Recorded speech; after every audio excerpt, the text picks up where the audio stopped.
امام مالک نے خبر دی، انہیں ابو بکر کے مولا سمی نے، انہیں ابو صالح نے اور انہیں ابو ہریرہ رضی اللہ عنہ نے کہ رسول اللہ صلی اللہ علیہ وسلم نے فرمایا، سفر کیا ہے؟ گویا عذاب کا ایک ٹکڑا ہے۔ آدمی کی نیند، کھانے پینے سب میں رکاوٹ پیدا کرتا ہے، اس لیے جب مسافر اپنا کام پورا کر لے تو اسے جلد گھر واپس آ جانا چاہیے۔ صحیح بخاری حدیث نمبر 3001۔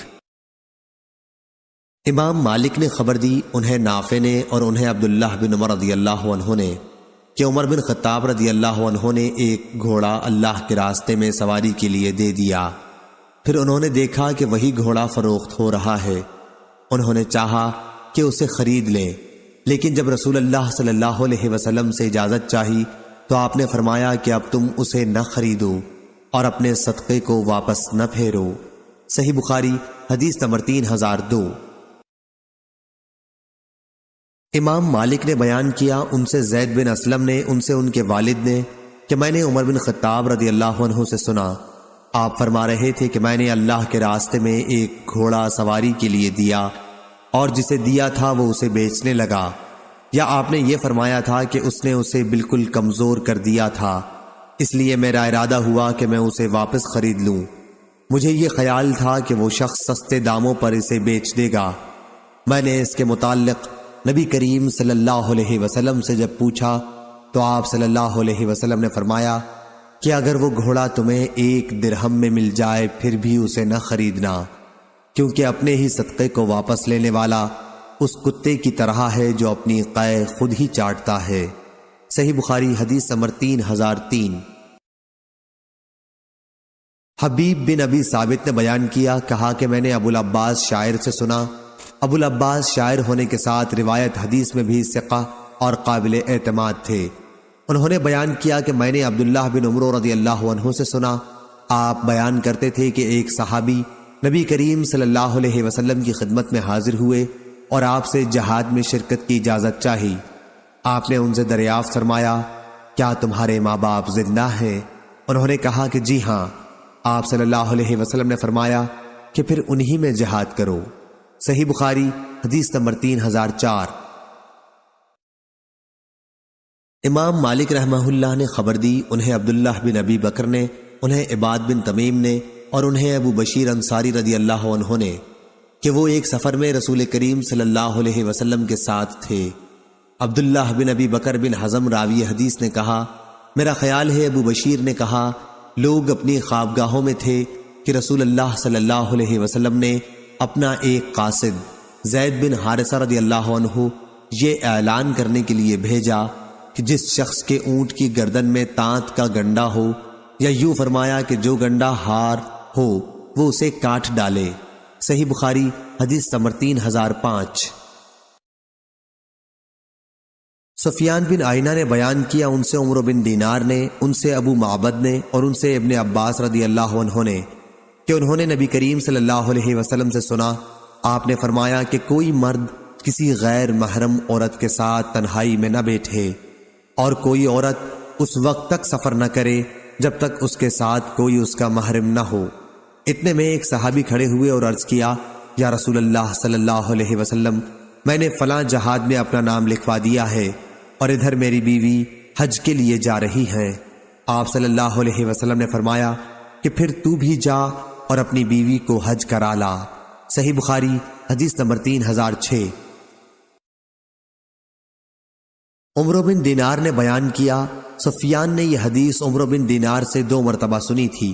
انہوں نے بیان کیا کہ مجھے حسن بن محمد نے خبر دی، کہا کہ مجھے عبیداللہ بن ابی رافع نے خبر دی، کہا کہ میں نے حضرت علی رضی اللہ عنہ سے سنا، آپ بیان کرتے تھے کہ رسول اللہ صلی اللہ علیہ وسلم نے مجھے اور زبیر اور مقداد بن اسود رضی اللہ عنہم کو ایک مہم پر بھیجا، اور آپ نے فرمایا کہ جب تم لوگ روضہ خاج جو مدینہ سے 12 میل کے فاصلے پر ایک جگہ کا نام ہے پر پہنچ جاؤ تو وہاں ایک بڑھیا عورت تمہیں اونٹ پر سوار ملے گی اور اس کے پاس ایک خط ہوگا، تم لوگ اس سے وہ خط لے لینا۔ ہم روانہ ہوئے اور ہمارے گھوڑے ہمیں تیزی کے ساتھ لیے جا رہے تھے۔ آخر ہم روضہ خاک پر پہنچ گئے اور وہاں واقعی ایک بوڑھی عورت موجود تھی جو اونٹ پر سوار تھی۔ ہم نے اس سے کہا کہ خط نکال، اس نے کہا کہ میرے پاس تو کوئی خط نہیں، لیکن جب ہم نے اسے دھمکی دی کہ اگر تو نے خط نہ نکالا تو تمہارے کپڑے ہم خود اتار دیں گے، اس پر اس نے اپنی گندھی ہوئی چوٹی کے اندر سے خط نکال کر دیا اور ہم اسے رسول اللہ صلی اللہ علیہ وسلم کی خدمت میں لے کر حاضر ہوئے۔ اس کا مضمون یہ تھا: حاطب بن ابی بلتع کی طرف سے مشرکین مکہ کے چند آدمیوں کی طرف۔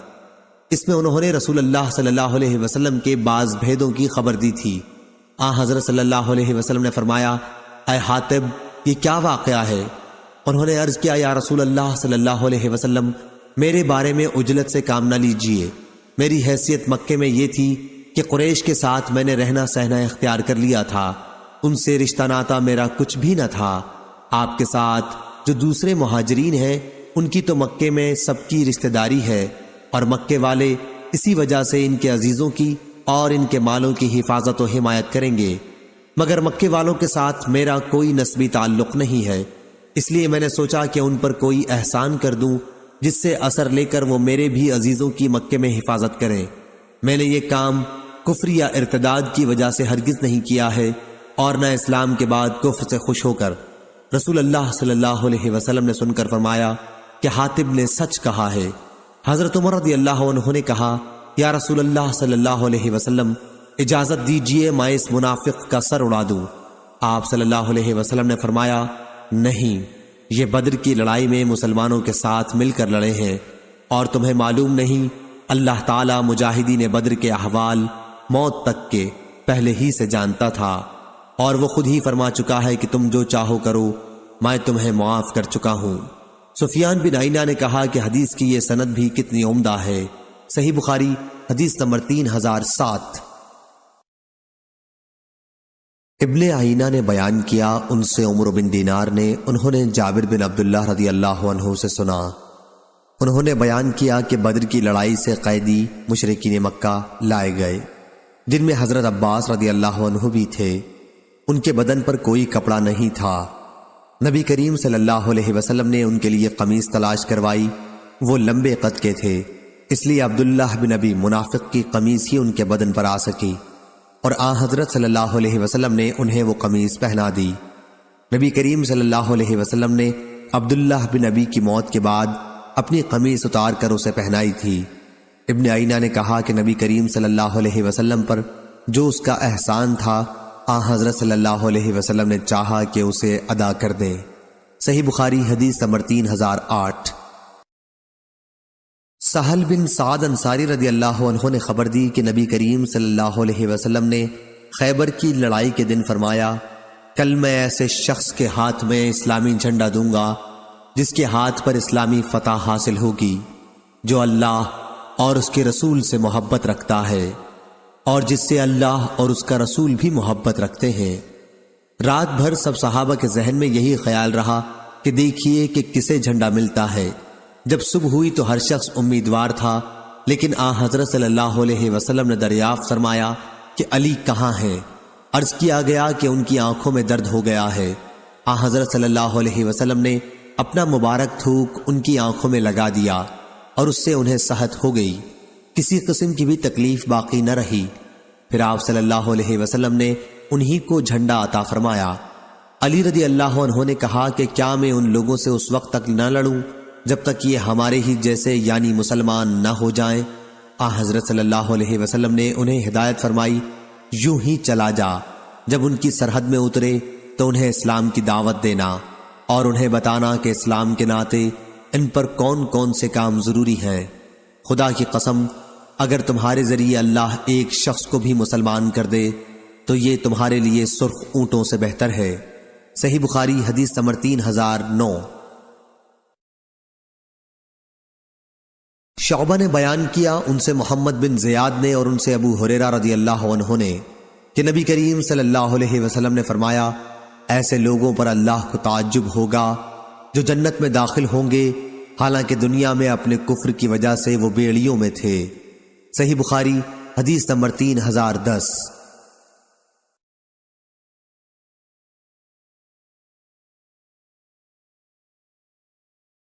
ابو بردہ نے بیان کیا، انہوں نے اپنے والد ابو موسیٰ اشعری رضی اللہ عنہ سے سنا کہ نبی کریم صلی اللہ علیہ وسلم نے فرمایا: 3 طرح کے آدمی ایسے ہیں جنہیں دگنا ثواب ملتا ہے۔ اول وہ شخص جس کی کوئی لونڈی ہو، وہ اسے تعلیم دے اور تعلیم دینے میں اچھا طریقہ اختیار کرے، اسے ادب سکھائے اور اس میں اچھے طریقے سے کام لے، پھر اسے آزاد کر کے اس سے شادی کر لے تو اسے دوہرا اجر ملے گا۔ دوسرا وہ مومن جو اہل کتاب میں سے ہو کہ پہلے اپنے نبی پر ایمان لایا تھا، پھر نبی کریم صلی اللہ علیہ وسلم پر بھی ایمان لایا تو اسے بھی دوہرا اجر ملے گا۔ تیسرا وہ غلام جو اللہ تعالیٰ کے حقوق کی بھی ادائیگی کرتا ہے اور اپنے آقا کے ساتھ بھی بھلائی کرتا ہے۔ اس کے بعد شعبی راوی حدیث نے کہا کہ میں نے تمہیں یہ حدیث بلا کسی محنت و مشقت کے دے دی ہے۔ ایک زمانہ وہ بھی تھا جب اس سے بھی کم حدیث کے لیے مدینہ منورہ تک کا سفر کرنا پڑتا تھا۔ صحیح بخاری حدیث نمبر 3011۔ زہری نے بیان کیا، ان سے عبید اللہ بن عبداللہ بن عتبہ نے، ان سے ابن عباس رضی اللہ عنہ نے اور ان سے صعب بن جسامہ رضی اللہ عنہ نے بیان کیا کہ نبی کریم صلی اللہ علیہ وسلم مقام ابوا یا ودان میں میرے پاس سے گزرے تو آپ سے پوچھا گیا کہ مشرکین کے جس قبیلے پر شب خون مارا جائے گا کیا ان کی عورتوں اور بچوں کو بھی قتل کرنا درست ہوگا؟ حضرت صلی اللہ علیہ وسلم نے فرمایا وہ بھی انہی میں سے ہیں، اور میں نے آپ سے سنا کہ آپ فرما رہے تھے اللہ اور اس کے رسول صلی اللہ علیہ وسلم کے سوا اور کسی کی چراگاہ نہیں ہے۔ صحیح بخاری حدیث نمبر 3012۔ سابقہ سند کے ساتھ ظاہری سے روایت ہے کہ انہوں نے عبید اللہ سے سنا بواسطہ ابن عباس رضی اللہ عنہ، اور ان سے صعب رضی اللہ عنہ نے بیان کیا اور صرف زراری بچوں کا ذکر کیا۔ سفیان نے کہا کہ عمرو ہم سے حدیث بیان کرتے تھے، ان سے ابن شہاب نبی کریم صلی اللہ علیہ وسلم سے۔ سفیان نے بیان کیا کہ پھر ہم نے حدیث خود ظاہری ابن شہاب سے سنی، انہوں نے بیان کیا کہ مجھے عبید اللہ نے خبر دی، انہیں ابن عباس رضی اللہ عنہ نے اور انہیں صعب نے، کیا حضرت صلی اللہ علیہ وسلم نے فرمایا مشرکین کی عورتوں اور بچوں کے متعلق کہ وہ بھی انہی میں سے ہیں۔ ظاہری کے واسطے سے جس طرح عمروں نے بیان کیا تھا کہ ہم من آبائہم، وہ بھی انہی کے باپ دادوں کے نسل ہیں، ظاہری نے خود ہم سے ان الفاظ کے ساتھ بیان نہیں کیا، یعنی ہم من آبائہم نہیں کہا بلکہ ہم منہم کہا۔ صحیح بخاری حدیث نمبر 3013۔ لیث نے خبر دی، انہیں نافع نے اور انہیں عبداللہ رضی اللہ عنہ نے خبر دی کہ نبی کریم صلی اللہ علیہ وسلم کے ایک غزوہ فتح میں ایک عورت مقتول پائی گئی تو حضرت صلی اللہ علیہ وسلم نے عورتوں اور بچوں کے قتل پر انکار کا اظہار فرمایا۔ صحیح بخاری حدیث نمبر 3014۔ اسحاق بن ابراہیم نے بیان کیا، کہا کہ میں نے ابو اسامہ سے پوچھا کیا عبید اللہ نے آپ سے یہ حدیث بیان کی ہے کہ ان سے نافع نے اور ان سے عبداللہ بن عمر رضی اللہ عنہ نے کہ ایک عورت رسول اللہ صلی اللہ علیہ وسلم کے زمانے میں کسی غزوے میں مقتول پائی گئی تو نبی کریم صلی اللہ علیہ وسلم نے عورتوں اور بچوں کے قتل سے منع فرمایا تو انہوں نے اس کا اقرار کیا۔ صحیح بخاری حدیث نمبر 3015۔ لیث نے بیان کیا، ان سے بکیر نے، ان سے سلیمان بن یسار نے اور ان سے ابو ہریرہ رضی اللہ عنہ نے بیان کیا کہ رسول اللہ صلی اللہ علیہ وسلم نے ہمیں ایک مہم پر روانہ فرمایا اور یہ ہدایت فرمائی کہ اگر تمہیں فلاں اور فلاں مل جائیں تو انہیں آگ میں جلا دینا۔ پھر جب ہم نے روانگی کا ارادہ کیا تو حضرت صلی اللہ علیہ وسلم نے فرمایا کہ میں نے تمہیں حکم دیا تھا کہ فلاں اور فلاں کو جلا دینا، لیکن آگ ایک ایسی چیز ہے جس کی سزا صرف اللہ تعالیٰ ہی دے سکتا ہے، اس لیے اگر وہ تمہیں ملے تو انہیں قتل کرنا، آگ میں نہ جلانا۔ صحیح بخاری حدیث نمبر 3016۔ سفیان نے بیان کیا، ان سے ایوب نے، ان سے اکرمہ نے کہ علی رضی اللہ عنہ نے ایک قوم کو جو عبداللہ بن سبا کی متنبع تھی اور حضرت علی رضی اللہ عنہ کو اپنا خدا کہتی تھی جلا دیا تھا۔ جب یہ خبر حضرت عبداللہ بن عباس رضی اللہ عنہ کو ملی تو آپ نے کہا کہ اگر میں ہوتا تو کبھی انہیں نہ جلاتا، کیونکہ نبی کریم صلی اللہ علیہ وسلم نے فرمایا ہے کہ اللہ کے عذاب کی سزا کسی کو نہ دو، البتہ میں انہیں قتل ضرور کرتا، کیونکہ نبی کریم صلی اللہ علیہ وسلم نے فرمایا ہے جو شخص اپنا دین تبدیل کر دے اسے قتل کر دو۔ صحیح بخاری حدیث نمبر 3017۔ وہیب بن خالد نے بیان کیا، ان سے ایوب سختیانی نے، ان سے ابو قلابہ نے اور ان سے انس بن مالک رضی اللہ عنہ نے کہ قبیلہ عقل کے 8 آدمیوں کی جماعت نبی کریم صلی اللہ علیہ وسلم کی خدمت میں اسلام قبول کرنے کو حاضر ہوئی، لیکن مدینہ کی آب و ہوا انہیں موافق نہیں آئی۔ انہوں نے عرض کیا کہ یا رسول اللہ صلی اللہ علیہ وسلم، ہمارے لیے اونٹ کے دودھ کا انتظام کر دیجئے۔ حضرت صلی اللہ علیہ وسلم نے فرمایا کہ میں تمہارے لیے دودھ نہیں دے سکتا، تم صدقے کے اونٹوں میں چلے جاؤ، ان کا دودھ اور پیشاب پیو تاکہ تمہاری صحت ٹھیک ہو جائے۔ وہ لوگ وہاں چلے گئے اور ان کا دودھ اور پیشاب پی کر تندرست ہو گئے تو چرواہے کو قتل کر دیا اور اونٹوں کو اپنے ساتھ لے کر بھاگ نکلے اور اسلام لانے کے بعد کفر کیا۔ ایک شخص نے اس کی خبر حضرت صلی اللہ علیہ وسلم کو دی تو آپ صلی اللہ علیہ وسلم نے ان کی تلاش کے لیے سوار دوڑائے۔ دوپہر سے بھی پہلے ہی وہ پکڑ کر لائے گئے، ان کے ہاتھ پاؤں کاٹ دیے گئے، پھر آپ کے حکم سے ان کی آنکھوں میں سلائی گرم کر کے پھیر دی گئی اور انہیں ہرراہ مدینہ کی پتھریلی زمین میں ڈال دیا گیا۔ وہ پانی مانگتے تھے لیکن انہیں نہیں دیا گیا، یہاں تک کہ وہ سب مر گئے۔ ایسا ہی انہوں نے اونٹوں کے چرانے والوں کے ساتھ کیا تھا جس کا بدلہ انہیں دیا گیا۔ ابو قلابہ نے کہا کہ انہوں نے قتل کیا تھا، چوری کی تھی، اللہ اور اس کے رسول صلی اللہ علیہ وسلم کے ساتھ جنگ کی تھی اور زمین میں فساد برپا کرنے کی کوشش کی تھی۔ صحیح بخاری حدیث نمبر 3018۔ لیث نے بیان کیا، ان سے یونس نے، ان سے ابن شہاب نے، ان سے سعید بن مسیب اور ابو سلمہ نے کہ ابو ہریرہ رضی اللہ عنہ نے کہا کہ میں نے رسول اللہ صلی اللہ علیہ وسلم سے سنا ہے، آپ فرما رہے تھے کہ ایک چیونٹی نے ایک نبی عزیر یا موسیٰ علیہ السلام کو کاٹ لیا تھا تو ان کے حکم سے چیونٹیوں کے سارے گھر جلا دیے گئے۔ اس پر اللہ تعالیٰ نے ان کے پاس وحی بھیجی کہ اگر تمہیں ایک چیونٹی نے کاٹ لیا تھا تو تم نے ایک ایسی خلقت کو جلا کر خاک کر دیا جو اللہ کی تسبیح بیان کرتی تھی۔ صحیح بخاری حدیث نمبر 3019۔ قیس بن ابی حازم نے بیان کیا، کہا کہ مجھ سے جریر بن عبداللہ رضی اللہ عنہ نے بیان کیا کہ مجھ سے رسول اللہ صلی اللہ علیہ وسلم نے فرمایا، ذوالخلصہ کو برباد کر کے مجھے راحت کیوں نہیں دے دیتے؟ یہ ذوالخلصہ قبیلہ خشم کا ایک بت خانہ تھا اور اسے کعبۃ الیمانیہ کہتے تھے۔ انہوں نے بیان کیا کہ پھر میں قبیلہ احمس کے 150 سواروں کو لے کر چلا۔ یہ سب حضرات بڑے اچھے گھڑ سوار تھے، لیکن میں گھوڑے کی سواری اچھی طرح نہیں کر پاتا تھا۔ حضرت صلی اللہ علیہ وسلم نے میرے سینے پر اپنے ہاتھ سے مارا، میں نے انگشتائے مبارک کا نشان اپنے سینے پر دیکھا۔ فرمایا، اے اللہ، گھوڑے کی پشت پر اسے ثبات عطا فرمائیو اور اسے دوسروں کو ہدایت کی راہ دکھانے والا اور خود ہدایت پایا ہوا بنائیو۔ اس کے بعد جریر رضی اللہ عنہ روانہ ہوئے اور ذوالخلصہ کی عمارت کو گرا کر اس میں آگ لگا دی۔ پھر رسول اللہ صلی اللہ علیہ وسلم کی اس کی خبر بھجوائی۔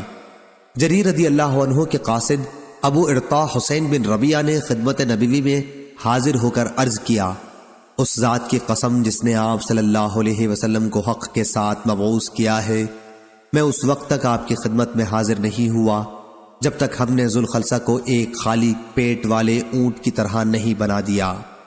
انہوں نے کہا، خارش والے اونٹ کی طرح مراد ویرانی سے ہے۔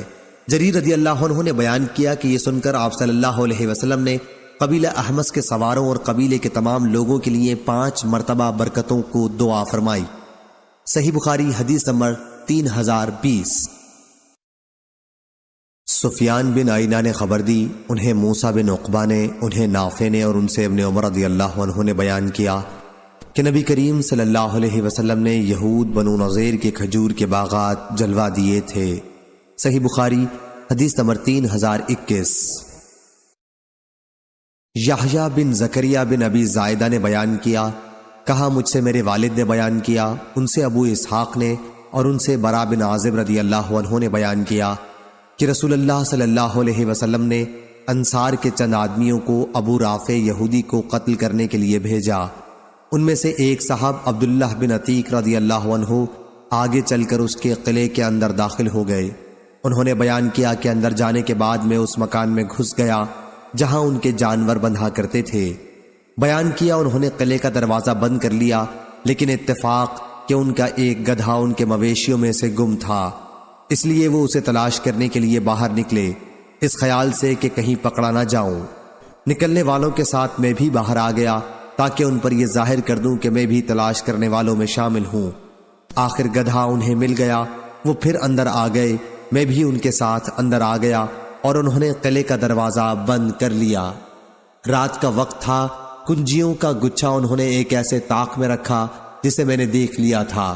جب وہ سب سو گئے تو میں نے چابیوں کا گچھا اٹھایا اور دروازہ کھول کر ابو رافع کے پاس پہنچا۔ میں نے اسے آواز دی، ابو رافع۔ اس نے جواب دیا اور میں فوراً اس کی آواز کی طرف بڑھا اور اس پر وار کر بیٹھا۔ وہ چیخنے لگا تو میں باہر چلا آیا۔ اس کے پاس سے واپس آ کر میں پھر اس کے کمرے میں داخل ہوا، گویا میں اس کی مدد کو پہنچا تھا۔ میں نے پھر آواز بدل لی تھی۔ اس نے کہا کہ یہ کیا کر رہا ہے؟ تیری ماں برباد ہو۔ میں نے پوچھا کیا بات پیش آئی؟ وہ کہنے لگا نامعلوم کون شخص میرے کمرے میں آ گیا اور مجھ پر حملہ کر بیٹھا ہے۔ انہوں نے کہا کہ اب کی بار میں نے اپنی تلوار سے اس کے پیٹ پر رکھ کر اتنی زور سے دبائی کہ اس کی ہڈیوں میں اتر گئی۔ جب میں اس کے کمرے سے نکلا تو بہت دہشت میں تھا۔ پھر قلعے کی ایک سیڑھی پر میں آیا تاکہ اس سے نیچے اتر جاؤں، مگر میں اس پر سے گر گیا اور میرے پاؤں میں موچ آ گئی۔ پھر جب میں اپنے ساتھیوں کے پاس آیا تو میں نے ان سے کہا کہ میں تو اس وقت تک یہاں سے نہیں جاؤں گا جب تک اس کی موت کا اعلان خود نہ سن لوں۔ چنانچہ میں وہیں ٹھہر گیا اور میں نے رونے والی عورتوں سے ابو رافع حجاز کے سوداگر کی موت کا اعلان بلند آواز سے سنا۔ انہوں نے کہا کہ پھر میں وہاں سے اٹھا اور مجھے اس وقت کچھ بھی درد معلوم نہیں ہوا۔ پھر ہم نبی کریم صلی اللہ علیہ وسلم کی خدمت میں حاضر ہوئے اور آپ صلی اللہ علیہ وسلم کو اس کی بشارت دی۔ صحیح بخاری حدیث نمبر 3022۔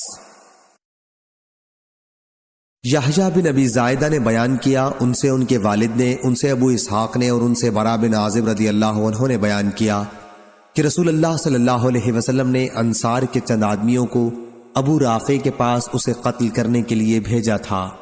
چنانچہ رات میں عبداللہ بن عتیق رضی اللہ عنہ اس کے قلعے میں داخل ہوئے اور اسے سوتے ہوئے قتل کیا۔ صحیح بخاری حدیث نمبر 3023۔ ابو اسحاق فزاری نے بیان کیا، ان سے موسیٰ بن عقبہ نے بیان کیا کہ مجھ سے عمر بن عبید اللہ کے غلام سالم ابو نضر نے بیان کیا کہ میں عمر بن عبید اللہ کا منشی تھا۔ سالم نے بیان کیا کہ جب وہ خوارج سے لڑنے کے لیے روانہ ہوئے تو انہیں عبداللہ بن ابی اوفا رضی اللہ عنہ کا خط ملا۔ میں نے اسے پڑھا تو اس میں انہوں نے لکھا تھا کہ رسول کریم صلی اللہ علیہ وسلم نے ایک لڑائی کے موقع پر انتظار کیا، پھر جب سورج ڈھل گیا۔ صحیح بخاری حدیث نمبر 3024۔ تو آپ صلی اللہ علیہ وسلم نے لوگوں کو خطاب کرتے ہوئے فرمایا، اے لوگو، دشمن سے لڑائی بھڑائی کی تمنا نہ کرو، بلکہ اللہ تعالیٰ سے سلامتی مانگو۔ ہاں، جب جنگ چھڑ جائے تو پھر صبر کیے رہو اور ڈٹ کر مقابلہ کرو، اور جان لو کہ جنت تلواروں کے سائے میں ہے۔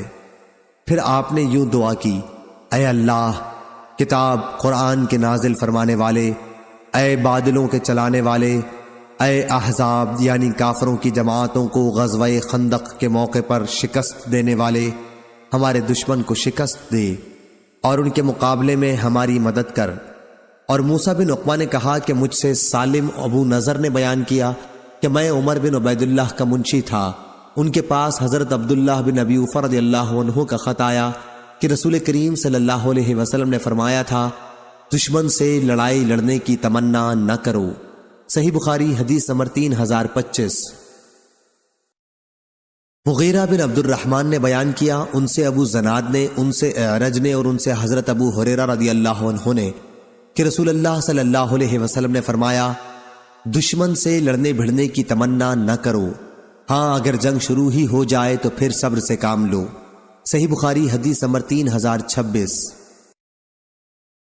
معمر نے خبر دی، انہیں حمام نے اور انہیں ابو ہریرہ رضی اللہ عنہ نے کہ نبی کریم صلی اللہ علیہ وسلم نے فرمایا، کسرا ایران کا بادشاہ برباد و ہلاک ہو گیا، اب اس کے بعد کوئی کسرا نہیں آئے گا، اور قیصر روم کا بادشاہ بھی ہلاک و برباد ہو گیا، اور اس کے بعد شام میں کوئی قیصر باقی نہیں رہ جائے گا، اور ان کے خزانے اللہ کے راستے میں تقسیم ہوں گے۔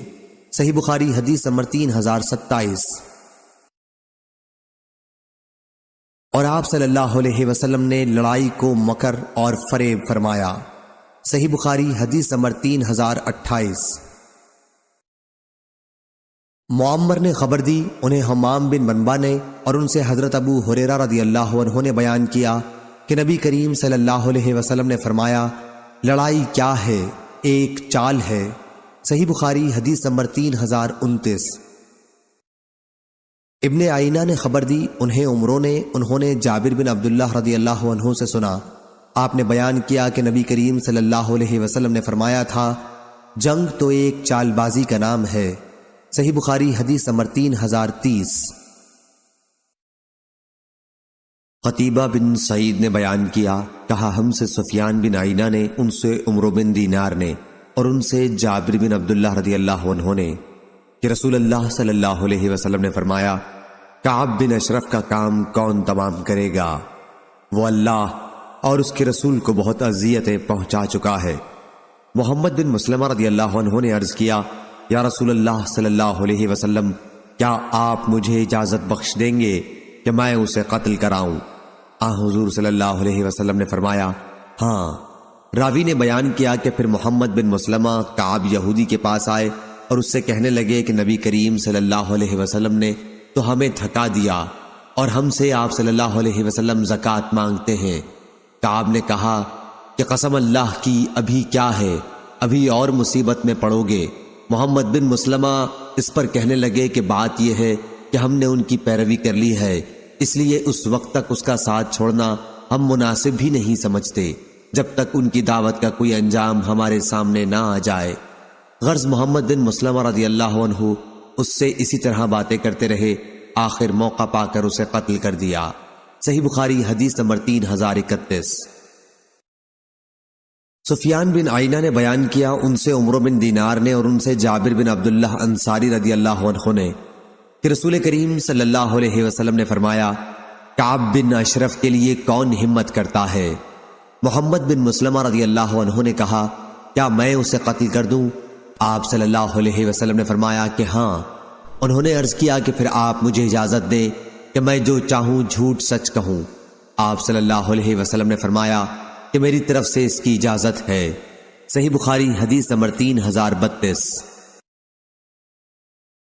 عبداللہ بن عمر رضی اللہ عنہ نے بیان کیا کہ رسول کریم صلی اللہ علیہ وسلم ابن سیاد یہودی بچے کی طرف جا رہے تھے، آپ کے ساتھ ابی بن کعب رضی اللہ عنہ بھی تھے۔ ابن سیاد کے عجیب و غریب احوال کے متعلق آپ صلی اللہ علیہ وسلم خود تحقیق کرنا چاہتے تھے۔ آپ صلی اللہ علیہ وسلم کو اطلاع دی گئی تھی کہ ابن سیاد اس وقت کھجوروں کی آڑ میں موجود ہے۔ جب آپ صلی اللہ علیہ وسلم وہاں پہنچے تو شاخوں کی آڑ میں چلنے لگے تاکہ وہ آپ کو دیکھ نہ سکے۔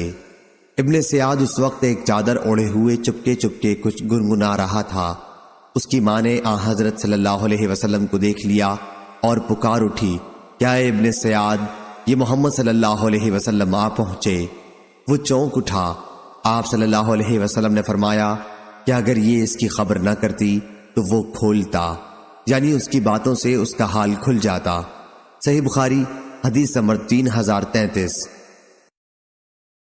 برا بن عازب رضی اللہ عنہ نے بیان کیا کہ میں نے دیکھا کہ غزوہ احزاب میں خندق کھودتے ہوئے رسول اللہ صلی اللہ علیہ وسلم خود مٹی اٹھا رہے تھے، یہاں تک کہ سینے مبارک کے بال مٹی سے اٹ گئے تھے۔ آپ صلی اللہ علیہ وسلم کے جسم مبارک پر بال بہت گھنے تھے۔ اس وقت آپ صلی اللہ علیہ وسلم عبداللہ بن رواحہ رضی اللہ عنہ کا یہ شعر پڑھ رہے تھے۔ ترجمہ: اے اللہ، اگر تیری ہدایت نہ ہوتی تو ہم کبھی سیدھا راستہ نہ پاتے، نہ صدقہ کر سکتے اور نہ نماز پڑھتے۔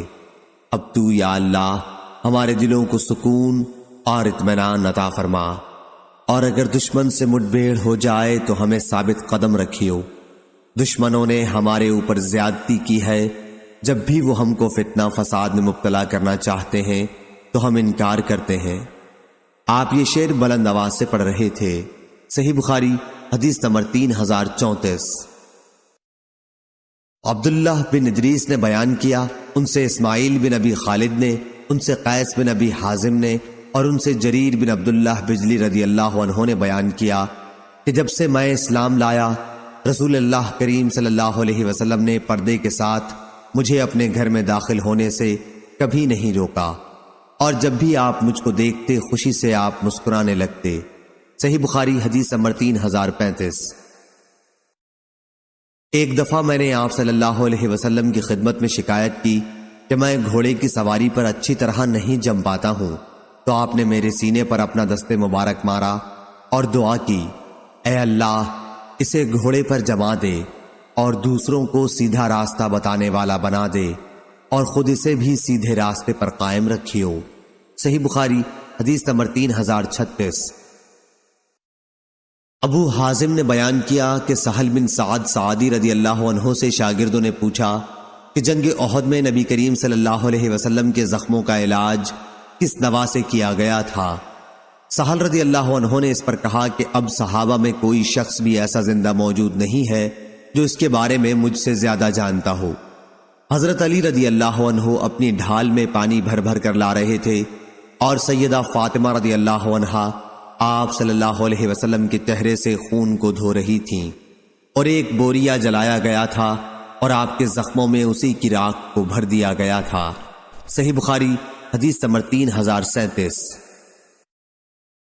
وکی نے بیان کیا، ان سے شعبہ نے، ان سے سعید بن ابی بردہ نے، ان سے ان کے باپ نے اور ان سے ان کے دادا ابو موسیٰ اشعری رضی اللہ عنہ نے کہ نبی کریم صلی اللہ علیہ وسلم نے معاذ رضی اللہ عنہ اور ابو موسیٰ رضی اللہ عنہ کو یمن بھیجا۔ آپ صلی اللہ علیہ وسلم نے اس موقع پر یہ ہدایت فرمائی تھی کہ لوگوں کے لیے آسانی پیدا کرنا، انہیں سختیوں میں مبتلا نہ کرنا، ان کو خوش رکھنا، نفرت نہ دلانا، اور تم دونوں آپس میں اتفاق رکھنا، اختلاف نہ پیدا کرنا۔ صحیح بخاری حدیث نمبر 3038۔ ابو اسحاق نے بیان کیا، کہا کہ میں نے براء بن عازب رضی اللہ عنہ سے سنا، آپ بیان کرتے تھے کہ رسول کریم صلی اللہ علیہ وسلم نے جنگ احد کے موقع پر تیر اندازوں کے 50 آدمیوں کا افسر عبداللہ بن جبیر رضی اللہ عنہ کو بنایا۔ آپ صلی اللہ علیہ وسلم نے انہیں تاکید کر دی تھی کہ اگر تم یہ بھی دیکھ لو کہ پرندے ہم پر ٹوٹ پڑے ہیں، پھر بھی اپنی اس جگہ سے مت ہٹنا جب تک میں تم لوگوں کو کہلا نہ بھیجوں۔ اسی طرح اگر تم یہ دیکھو کہ کفار کو ہم نے شکست دے دی ہے اور انہیں پامال کر دیا ہے، پھر بھی یہاں سے نہ ٹلنا جب تک میں تمہیں خود بلا نہ بھیجوں۔ پھر اسلامی لشکر نے کفار کو شکست دے دی۔ براء بن عازب رضی اللہ عنہ نے بیان کیا کہ اللہ کی قسم میں نے مشرک عورتوں کو دیکھا کہ تیزی کے ساتھ بھاگ رہی تھیں، ان کے پازیب اور پنڈلیاں دکھائی دے رہی تھیں اور وہ اپنے کپڑوں کو اٹھائے ہوئے تھیں۔ عبداللہ بن جبیر رضی اللہ عنہ کے ساتھیوں نے کہا کہ غنیمت لوٹو، اے قوم غنیمت تمہارے سامنے ہے، تمہارے ساتھی غالب آ گئے ہیں، اب ڈر کس بات کا ہے؟ اس پر عبداللہ بن جبیر رضی اللہ عنہ نے ان سے کہا، کیا جو ہدایت رسول اللہ صلی اللہ علیہ وسلم نے کی تھی تم اسے بھول گئے؟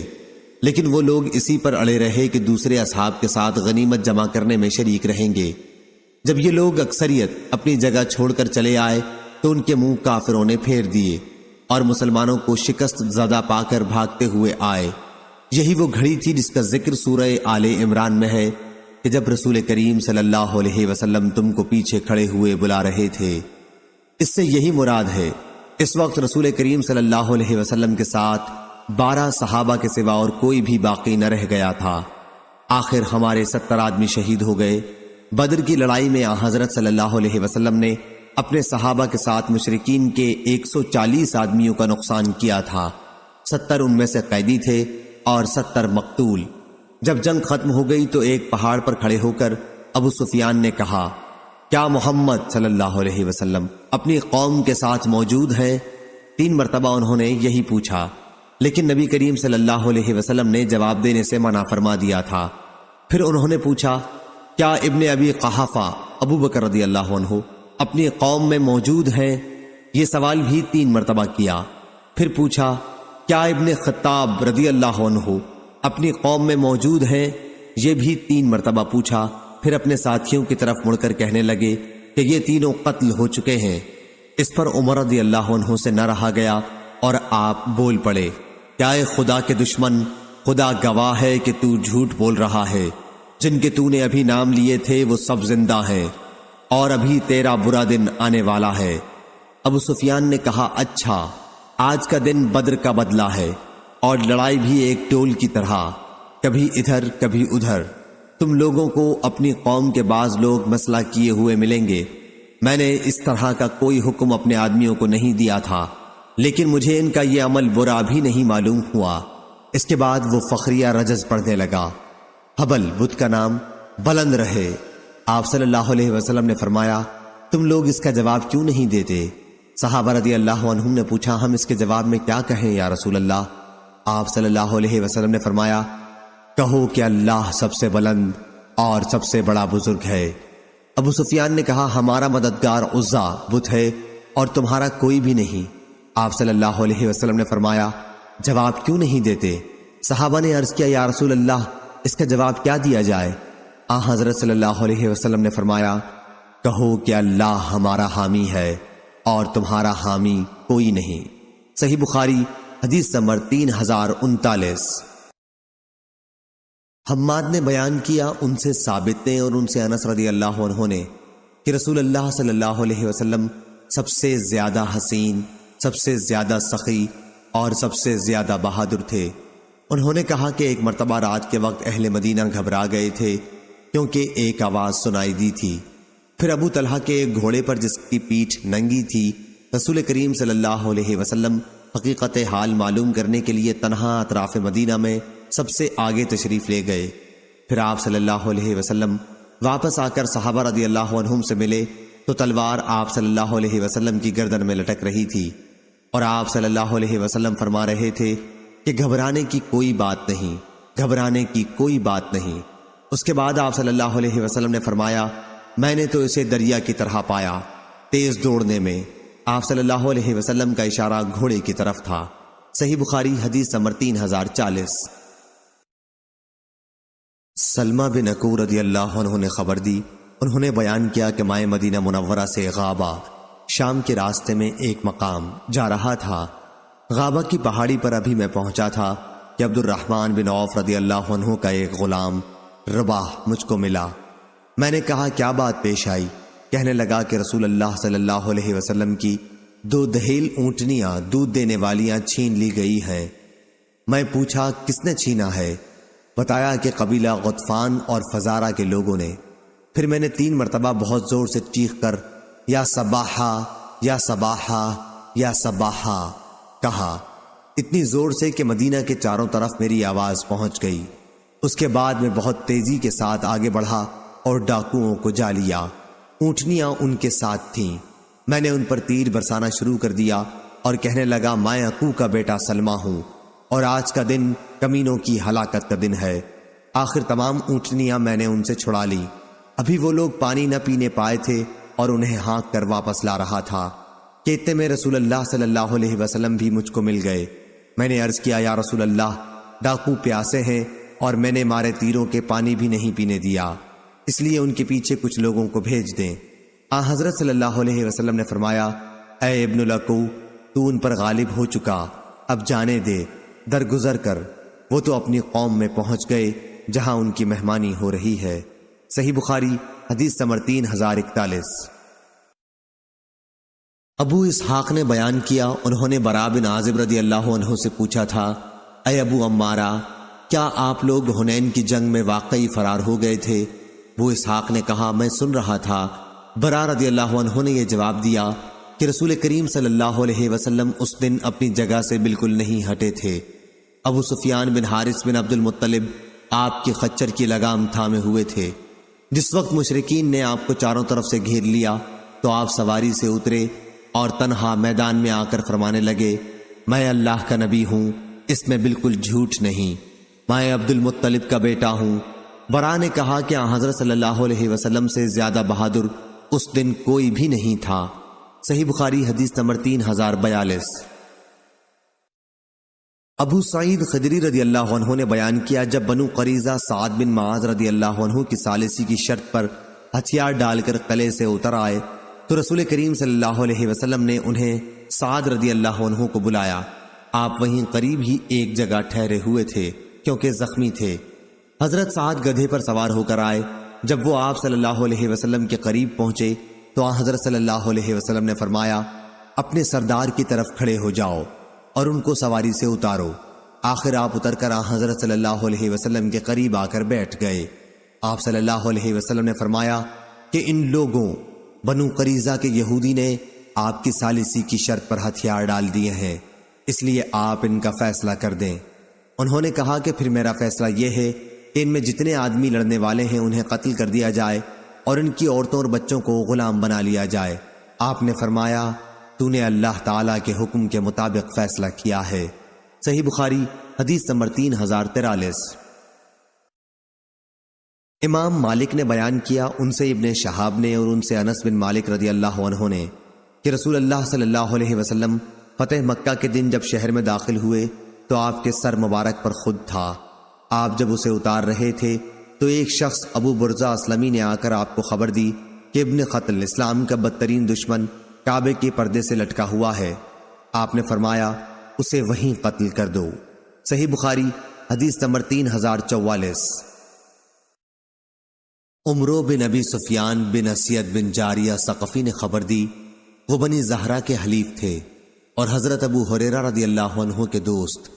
انہوں نے کہا کہ حضرت ابو ہریرہ رضی اللہ عنہ نے بیان کیا کہ رسول اللہ صلی اللہ علیہ وسلم نے 10 صحابہ کی جماعت کفار کی جاسوسی کے لیے بھیجی۔ جماعت کا امیر عاصم بن عمر بن خطاب کے نانا عاصم بن ثابت انصاری رضی اللہ عنہ کو بنایا اور جماعت روانہ ہو گئی۔ جب یہ لوگ مقام ہدا پر پہنچے تو عصفان اور مکہ کے درمیان میں ہے، تو قبیلہ حذیل کی ایک شاخ بنو لحیان کو کسی نے خبر دے دی اور اس قبیلے کے 200 تیر اندازوں کی ایک جماعت ان کی تلاش میں نکلی۔ یہ سب صحابہ کے نشانات قدم سے اندازہ لگاتے ہوئے چلتے چلتے آخر ایک ایسی جگہ پر پہنچ گئے جہاں صحابہ نے بیٹھ کر کھجوریں کھائی تھیں جو وہ مدینہ منورہ سے اپنے ساتھ لے کر چلے تھے۔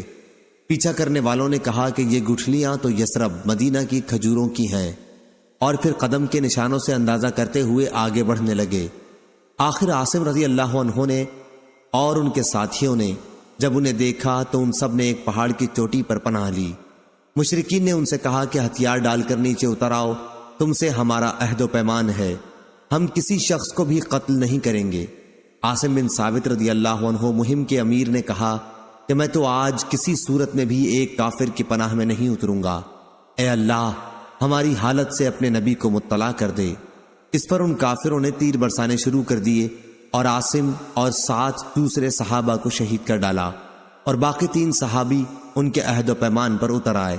یہ خبیب انصاری رضی اللہ عنہ، ابن دثنہ رضی اللہ عنہ اور ایک تیسرے صحابی عبداللہ بن طارق بلوی رضی اللہ عنہ تھے۔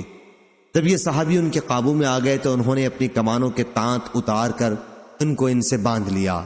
حضرت عبداللہ بن طارق رضی اللہ عنہ نے کہا کہ اللہ کی قسم یہ تمہاری پہلی غداری ہے، میں تمہارے ساتھ ہرگز نہ جاؤں گا، بلکہ میں تو انہی حضرات کا اسوہ اختیار کروں گا۔ ان کی مراد شہداء سے تھی، مگر مشرکین انہیں کھینچنے لگے اور زبردستی اپنے ساتھ لے جانا چاہا۔ جب وہ کسی طرح نہ گئے تو ان کو بھی شہید کر دیا۔ اب یہ خبیب اور ابن دثنہ رضی اللہ عنہ کو ساتھ لے کر چلے اور ان کو مکے میں لے جا کر بیچ دیا۔ یہ جنگ بدر کے بعد کا واقعہ ہے۔ خبیب کو حارث بن عامر بن نوفل بن عبد مناف کے لڑکوں نے خرید لیا۔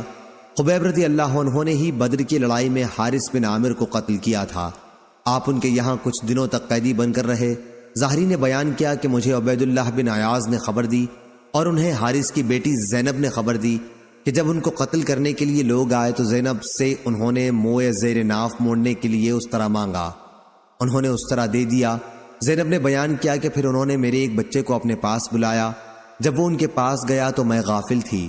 زینب نے بیان کیا کہ پھر جب میں نے اپنے بچے کو ان کی ران پر بیٹھا ہوا دیکھا اور اس طرح ان کے ہاتھ میں تھا تو میں اس بری طرح گھبرا گئی کہ خبیب رضی اللہ عنہ بھی میرے چہرے سے سمجھ گئے۔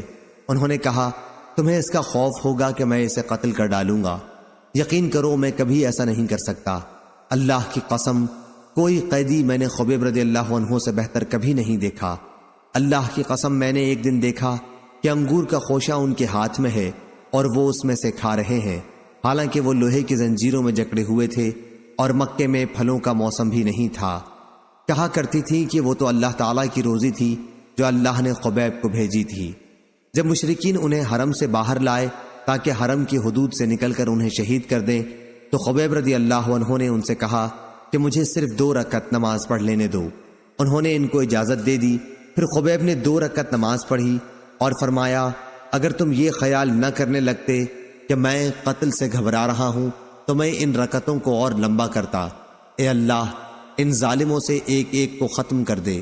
پھر یہ اشعار پڑھے، جبکہ میں مسلمان ہونے کی حالت میں قتل کیا جا رہا ہوں تو مجھے کسی قسم کی بھی پرواہ نہیں ہے، خواہ اللہ کے راستے میں مجھے کسی پہلو پر بھی پچھاڑا جائے۔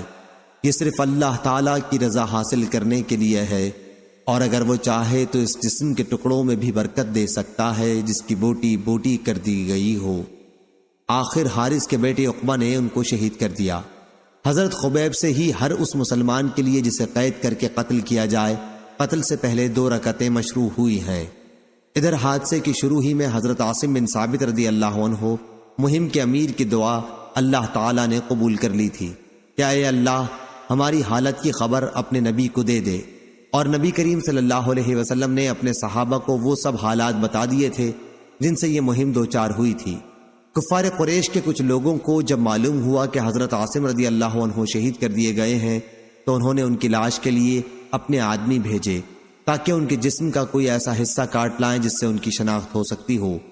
عاصم رضی اللہ عنہ نے بدر کی جنگ میں کفار قریش کے ایک سردار عقبہ بن ابی معیط کو قتل کیا تھا، لیکن اللہ تعالیٰ نے بھیڑوں کا ایک چھتا عاصم رضی اللہ عنہ کی نعش پر قائم کر دیا۔ انہوں نے قریش کے آدمیوں سے عاصم کی لاش کو بچا لیا اور وہ ان کے بدن کا کوئی ٹکڑا نہ کاٹ سکے۔ صحیح بخاری حدیث نمبر 3045۔ ابو وائل نے بیان کیا اور ان سے ابو موسیٰ اشعری رضی اللہ عنہ نے بیان کیا، انہوں نے کہا کہ رسول کریم صلی اللہ علیہ وسلم نے فرمایا آنی یعنی قیدی کو چھڑایا کرو، بھوکے کو کھلایا کرو اور بیمار کی عیادت کیا کرو۔ صحیح بخاری حدیث نمبر 3046۔ ابو جحیفہ رضی اللہ عنہ نے بیان کیا کہ میں نے حضرت علی رضی اللہ عنہ سے پوچھا آپ حضرات اہل بیت کے پاس کتاب اللہ کے سوا اور بھی کوئی وحی ہے؟ آپ نے اس کا جواب دیا اس ذات کی قسم جس نے دانے کو زمین چیر کر نکالا اور جس نے روح کو پیدا کیا، مجھے تو کوئی ایسی وحی معلوم نہیں جو قرآن میں نہ ہو، البتہ سمجھ ایک دوسری چیز ہے جو اللہ کسی بندے کو قرآن میں عطا فرمائے، قرآن سے طرح طرح کے مطالب نکالے یا جو اس ورق میں ہے۔ میں نے پوچھا اس ورق میں کیا لکھا ہے؟ انہوں نے بتلایا کہ دیت کے احکام اور قیدی کا چھڑانا اور مسلمان کا کافر کے بدلے میں نہ مارا جانا، یہ مسائل اس ورق میں لکھے ہوئے ہیں اور بس۔ صحیح بخاری حدیث نمبر 3047۔ اسماعیل بن ابراہیم بن عقبہ نے بیان کیا، ان سے موسیٰ بن عقبہ نے، ان سے ابن شہاب نے بیان کیا اور ان سے انس بن مالک رضی اللہ عنہ نے بیان کیا کہ انصار کے بعض لوگوں نے رسول کریم صلی اللہ علیہ وسلم سے اجازت چاہی اور عرض کیا یا رسول اللہ آپ ہمیں اس کی اجازت دے دیں کہ ہم اپنے بھانجے عباس بن عبد المطلب کا فدیہ معاف کر دیں، لیکن آپ نے فرمایا ان کے فدیے میں سے 1 درہم بھی نہ چھوڑو۔ صحیح بخاری حدیث نمبر 3048۔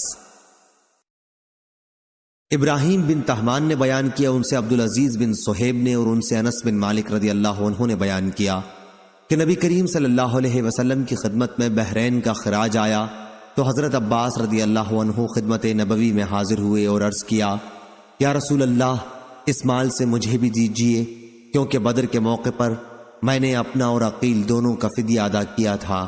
آپ صلی اللہ علیہ وسلم نے فرمایا پھر آپ لے لیں، چنانچہ آپ نے انہیں ان کے کپڑے میں نقدی کو بندھوا دیا۔ صحیح بخاری حدیث نمبر 3049۔ معمر نے خبر دی، انہیں زہری نے، انہیں محمد بن جبیر نے، انہیں ان کے باپ جبیر بن مطعم رضی اللہ عنہ نے وہ بدر کے قیدیوں کو چھڑانے حضرت صلی اللہ علیہ وسلم کے پاس آئے، وہ ابھی اسلام نہیں لائے تھے۔ انہوں نے بیان کیا کہ میں نے سنا کہ نبی کریم صلی اللہ علیہ وسلم نے مغرب کی نماز میں سورہ طور پڑھی۔ صحیح بخاری حدیث نمبر 3050۔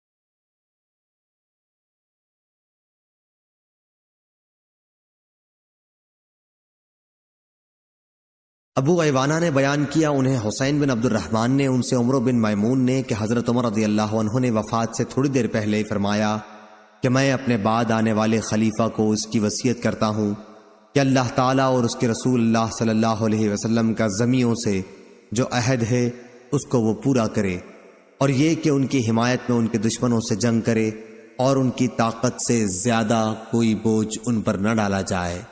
صحیح بخاری حدیث نمبر 3052۔ سفیان بن عینہ نے بیان کیا ان سے سلیمان احول نے، ان سے سعید بن جبیر نے اور ان سے ابن عباس رضی اللہ عنہ نے بیان کیا کہ جمعرات کے دن، اور معلوم ہے جمعرات کا دن کیا ہے، پھر آپ اتنا روئے کہ کنکریاں تک بھیگ گئیں۔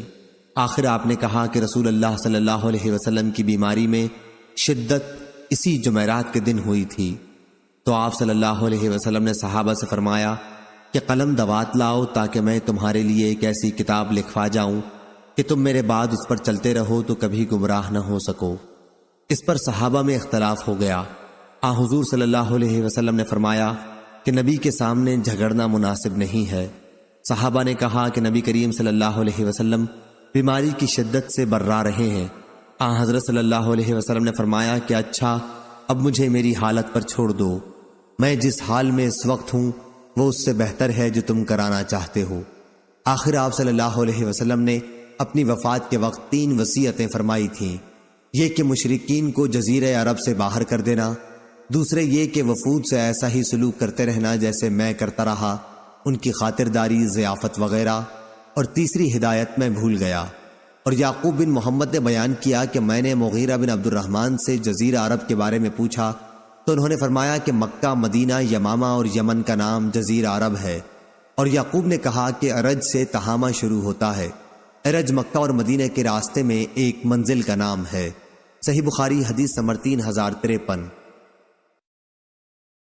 لیث بن سعد نے بیان کیا ان سے عقیل نے، ان سے ابن شہاب نے، ان سے سالم بن عبداللہ نے، اور ان سے عبداللہ بن عمر رضی اللہ عنہ نے بیان کیا کہ عمر رضی اللہ عنہ نے دیکھا کہ بازار میں ایک ریشمی جوڑا فروخت ہو رہا ہے، پھر اسے وہ رسول اللہ صلی اللہ علیہ وسلم کی خدمت میں لائے اور عرض کیا، یا رسول اللہ، یہ جوڑا آپ خرید لیں اور عید اور وفود کی ملاقات پر اس سے اپنی زیبائش فرمایا کریں۔ حضرت صلی اللہ علیہ وسلم نے فرمایا، یہ ان لوگوں کا لباس ہے جن کا آخرت میں کوئی حصہ نہیں، یا آپ نے یہ جملہ فرمایا، اسے تو وہی لوگ پہن سکتے ہیں جن کا آخرت میں کوئی حصہ نہیں۔ پھر اللہ نے جتنے دنوں چاہا حضرت عمر رضی اللہ عنہ خاموش رہے۔ پھر جب ایک دن رسول اللہ صلی اللہ علیہ وسلم نے ان کے پاس ایک ریشمی جبہ بھیجا تو حضرت عمر رضی اللہ عنہ اسے لے کر خدمت نبوی میں حاضر ہوئے اور عرض کیا، یا رسول اللہ، آپ صلی اللہ علیہ وسلم نے تو یہ فرمایا تھا کہ ان کا لباس ہے جن کا آخرت میں کوئی حصہ نہیں، یا عمر نے آپ کی بات اس طرح دہرائی کہ اسے وہی لوگ پہن سکتے ہیں جن کا آخرت میں کوئی حصہ نہیں، اور پھر آپ صلی اللہ علیہ وسلم نے یہی میرے پاس ارسال فرما دیا۔ اس پر آپ نے فرمایا کہ میرے بھیجنے کا مقصد یہ تھا کہ تم اسے بیچ لو، یا فرمایا کہ اس سے اپنی کوئی ضرورت پوری کر سکو۔ صحیح بخاری حدیث نمبر 3054۔ معمر نے خبر دی، انہیں زہری نے، انہیں سالم بن عبداللہ نے، اور انہیں عبداللہ بن عمر رضی اللہ عنہ نے خبر دی کہ نبی کریم صلی اللہ علیہ وسلم کے ساتھ صحابہ کی ایک جماعت جن میں حضرت عمر رضی اللہ عنہ بھی شامل تھے، ابن سیاد یہودی لڑکا کے یہاں جا رہی تھی۔ آخر بنو مغالہ ایک انصاری قبیلے کے ٹیلوں کے پاس بچوں کے ساتھ کھیلتے ہوئے اسے ان لوگوں نے پا لیا۔ ابن سیاد بالغ ہونے کے قریب تھا، اسے رسول کریم صلی اللہ علیہ وسلم کی آمد کا پتہ نہیں ہوا۔ حضرت صلی اللہ علیہ وسلم نے اس کے قریب پہنچ کر اپنا ہاتھ اس کی پیٹھ پر مارا اور فرمایا، کیا تو اس کی گواہی دیتا ہے کہ میں اللہ کا رسول ہوں؟ ابن سیاد نے آپ کی طرف دیکھا اور پھر کہنے لگا، ہاں میں گواہی دیتا ہوں کہ آپ ان پڑھوں کے نبی ہیں۔ اس کے بعد اس نے حضرت صلی اللہ علیہ وسلم سے پوچھا، کیا آپ گواہی دیتے ہیں کہ میں اللہ کا رسول ہوں؟ آپ نے اس کا جواب صرف اتنا دیا کہ میں اللہ اور اس کے سچے انبیاء پر ایمان لایا۔ پھر حضرت صلی اللہ علیہ وسلم نے دریافت فرمایا، تو کیا دیکھتا ہے؟ اس نے کہا کہ میرے پاس ایک خبر سچی آتی ہے اور دوسری جھوٹی بھی۔ حضرت صلی اللہ علیہ وسلم نے اس پر فرمایا کہ حقیقت حال تجھ پر مشتبہ ہو گئی ہے۔ حضرت صلی اللہ علیہ وسلم نے اس سے فرمایا، اچھا میں نے تیرے لیے اپنے دل میں ایک بات سوچی ہے، بتا وہ کیا ہے؟ ابن سیاد بولا کہ دھواں۔ حضور اکرم صلی اللہ علیہ وسلم نے فرمایا، ذلیل ہو کمبخت، تو اپنی حیثیت سے آگے نہ بڑھ سکے گا۔ حضرت عمر رضی اللہ عنہ نے عرض کیا، یا رسول اللہ مجھے اجازت ہو تو میں اس کی گردن مار دوں، لیکن حضرت صلی اللہ علیہ وسلم نے فرمایا، اگر یہ وہی دجال ہے تو تم اس پر قادر نہیں ہو سکتے، اور اگر دجال نہیں ہے تو اس کی جان لینے میں کوئی خیر نہیں۔ صحیح بخاری حدیث نمبر 3055۔ عبداللہ بن عمر رضی اللہ عنہ نے بیان کیا کہ ایک مرتبہ ابی ابن کعب رضی اللہ عنہ کو ساتھ لے کر حضرت صلی اللہ علیہ وسلم اس کھجور کے باغ میں تشریف لائے جس میں ابن سیاد موجود تھا۔ جب آپ صلی اللہ علیہ وسلم باغ میں داخل ہو گئے تو کھجور کے تنوں کی آڑ لیتے ہوئے آپ صلی اللہ علیہ وسلم آگے بڑھنے لگے۔ آپ چاہتے یہ تھے کہ اسے آپ کی موجودگی کا احساس نہ ہو سکے اور آپ اس کی باتیں سن لیں۔ ابن سیاد اس وقت اپنے بستر پر ایک چادر اوڑھے پڑا تھا اور کچھ گنگنا رہا تھا۔ اتنے میں اس کی ماں نے حضور صلی اللہ علیہ وسلم کو دیکھ لیا کہ آپ کھجور کے تنوں کی آڑ لے کر آگے آ رہے ہیں، اور اسے آگاہ کر دیا کہ اے صاف، یہ اس کا نام تھا۔ ابن سیاد یہ سنتے ہی اچھل پڑا۔ حضرت صلی اللہ علیہ وسلم نے فرمایا، اگر اس کی ماں نے اسے یوں ہی رہنے دیا ہوتا تو حقیقت کھل جاتی۔ صحیح بخاری حدیث نمبر 3056۔ عبداللہ بن عمر رضی اللہ عنہ نے بیان کیا کہ نبی کریم صلی اللہ علیہ وسلم نے صحابہ کو خطاب فرمایا۔ آپ نے اللہ تعالیٰ کی ثنا بیان کی جو اس کی شان کے لائق تھی، پھر دجال کا ذکر فرمایا اور فرمایا کہ میں بھی تمہیں اس کے فتنوں سے ڈراتا ہوں۔ کوئی نبی ایسا نہیں گزرا جس نے اپنی قوم کو اس کے فتنوں سے نہ ڈرایا ہو۔ نوح علیہ السلام نے بھی اپنی قوم کو اس سے ڈرایا تھا، لیکن میں اس کے بارے میں تم سے ایک ایسی بات کہوں گا جو کسی نبی نے اپنی قوم سے نہیں کہی، اور وہ بات یہ ہے کہ دجال کانا ہوگا اور اللہ تعالیٰ اس سے پاک ہے۔ صحیح بخاری حدیث نمبر 3057۔ معمر نے خبر دی، انہیں زہری نے، انہیں علی بن حسین نے، انہیں عمر بن عثمان بن عفان رضی اللہ عنہ نے، اور ان سے اسامہ بن زید رضی اللہ عنہ نے بیان کیا کہ میں نے حجۃ الوداع کے موقع پر عرض کیا، یا رسول اللہ کل آپ مکے میں کہاں قیام فرمائیں گے؟ آپ صلی اللہ علیہ وسلم نے فرمایا، اجی عقیل نے ہمارے لیے کوئی گھر چھوڑا ہی کب ہے؟ پھر فرمایا کہ کل ہمارا قیام خیف بنی کنانہ کے مقام محسب میں ہوگا جہاں پر قریش نے کفر پر قسم کھائی تھی۔ واقعہ یہ ہوا تھا کہ بنی کنانہ اور قریش نے یہیں پر بنی ہاشم کے خلاف اس بات کی قسمیں کھائی تھیں کہ نہ ان سے خرید و فروخت کی جائے اور نہ انہیں اپنے گھروں میں آنے دیں۔ زہری نے کہا کہ خیف وادی کو کہتے ہیں۔ صحیح بخاری حدیث نمبر 3058۔ امام مالک نے بیان کیا، ان سے زید بن اسلم نے، ان سے ان کے والد نے، کہ عمر بن خطاب رضی اللہ عنہ نے ہنی نامی اپنے ایک غلام کو سرکاری چراگاہ کا حاکم بنایا تو انہیں یہ ہدایت کی، اے ہنی، مسلمانوں سے اپنے ہاتھ روکے رکھنا، ان پر ظلم نہ کرنا، اور مظلوم کی بد دعا سے ہر وقت بچتے رہنا، کیونکہ مظلوم کی دعا قبول ہوتی ہے۔ اور ہاں، ابن عوف اور ابن عفان اور ان جیسے امیر صحابہ کے مویشیوں کے بارے میں تجھے ڈرتے رہنا چاہیے، یعنی ان کے امیر ہونے کی وجہ سے دوسرے غریبوں کے مویشیوں پر چراگاہ میں انہیں مقدم نہ رکھنا، کیونکہ اگر ان کے مویشی ہلاک بھی ہو جائیں گے تو یہ رؤسا اپنے کھجور کے باغات اور کھیتیوں سے اپنی معاش حاصل کر سکتے ہیں، لیکن گنے چنے اونٹوں اور گنی چنی بکریوں کا مالک غریب کہ اگر اس کے مویشی ہلاک ہو گئے تو وہ اپنے بچوں کو لے کر میرے پاس آئے گا اور فریاد کرے گا، یا امیر المومنین، یا امیر المومنین، ان کو پالنا تیرا باپ نہ ہو تو کیا میں انہیں چھوڑ دوں گا؟ اس لیے پہلے ہی سے ان کے لیے چارے اور پانی کا انتظام کر دینا۔ میرے لیے اس سے زیادہ آسان ہے کہ میں ان کے لیے سونے چاندی کا انتظام کروں، اور خدا کی قسم وہ اہل مدینہ یہ سمجھتے ہوں گے کہ میں نے ان کے ساتھ زیادتی کی ہے، کیونکہ یہ زمینیں انہی کی ہیں۔ انہوں نے جاہلیت کے زمانے میں اس کے لیے لڑائیاں لڑی ہیں، اور اسلام لانے کے بعد بھی ان کی ملکیت کو بحال رکھا گیا ہے۔ اس ذات کی قسم جس کے ہاتھ میں میری جان ہے، اگر وہ اموال، گھوڑے وغیرہ نہ ہوتے جن پر جہاد میں لوگوں کو سوار کرتا ہوں تو ان کے علاقوں میں ایک بالش زمین کو بھی چراگاہ نہ بناتا۔ صحیح بخاری حدیث نمبر 3059۔ سفیان نے بیان کیا، ان سے عامش نے، ان سے ابو وائل نے، اور ان سے حضرت حذیفہ رضی اللہ عنہ نے بیان کیا کہ رسول کریم صلی اللہ علیہ وسلم نے فرمایا، جو لوگ اسلام کا کلمہ پڑھ چکے ہیں ان کے نام لکھ کر میرے پاس لاؤ۔ چنانچہ ہم نے 1500 مردوں کے نام لکھ کر آپ صلی اللہ علیہ وسلم کی خدمت میں پیش کیے، اور ہم نے حضرت صلی اللہ علیہ وسلم سے عرض کیا، ہماری تعداد 1500 ہو گئی ہے، اب ہم کو کیا ڈر ہے؟ لیکن تم دیکھ رہے ہو کیا حضرت صلی اللہ علیہ وسلم کے بعد ہم فتنوں میں اس طرح گر گئے کہ اب مسلمان تنہا نماز پڑھتے ہوئے بھی ڈرنے لگا ہے۔ ہم سے عبدان نے بیان کیا، ان سے ابو حمزہ نے اور ان سے عامش نے مذکورہ بالا سند کے ساتھ کہ ہم نے 500 مسلمانوں کی تعداد لکھی، 1000 کا ذکر اس روایت میں نہیں ہوا۔ اور ابو معاویہ نے اپنی روایت میں یوں بیان کیا کہ 600 سے 700 تک۔ صحیح بخاری حدیث نمبر 3060۔ سفیان نے بیان کیا، ان سے ابن جریج نے، ان سے عمرو بن دینار نے، ان سے ابو معبد نے اور ان سے عبداللہ بن عباس رضی اللہ عنہ نے بیان کیا کہ ایک شخص نبی کریم صلی اللہ علیہ وسلم کی خدمت میں حاضر ہوا اور عرض کیا، یا رسول اللہ، میرا نام فلاں جہاد میں جانے کے لیے لکھا گیا ہے، ادھر میری بیوی حج کرنے جا رہی ہے۔ آپ صلی اللہ علیہ وسلم نے فرمایا کہ پھر جا اور اپنی بیوی کے ساتھ حج کرا۔ صحیح بخاری حدیث نمبر 3061۔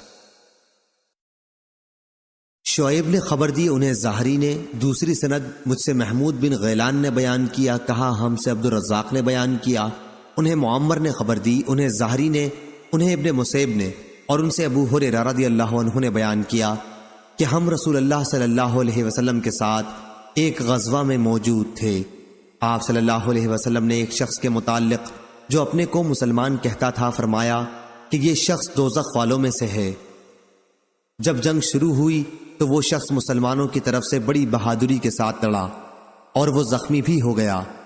صحابہ نے عرض کیا، یا رسول اللہ صلی اللہ علیہ وسلم، جس کے متعلق آپ نے فرمایا تھا کہ وہ دوزخ میں جائے گا، آج تو وہ بڑی بے جگری کے ساتھ لڑا ہے اور زخمی ہو کر مر بھی گیا ہے۔ آپ صلی اللہ علیہ وسلم نے اب بھی وہی جواب دیا کہ جہنم میں گیا۔ حضرت ابو ہریرہ رضی اللہ عنہ نے بیان کیا کہ ممکن تھا کہ بعض لوگوں کے دل میں کچھ شبہ پیدا ہو جاتا، لیکن ابھی لوگ اسی غور و فکر میں تھے کہ کسی نے بتایا کہ ابھی وہ مرا نہیں ہے، البتہ زخم کاری ہے۔ پھر جب رات آئی تو اس نے زخموں کی تاب نہ لا کر خودکشی کر لی۔ جب حضرت صلی اللہ علیہ وسلم کو اس کی خبر دی گئی تو آپ نے فرمایا، اللہ اکبر، میں گواہی دیتا ہوں کہ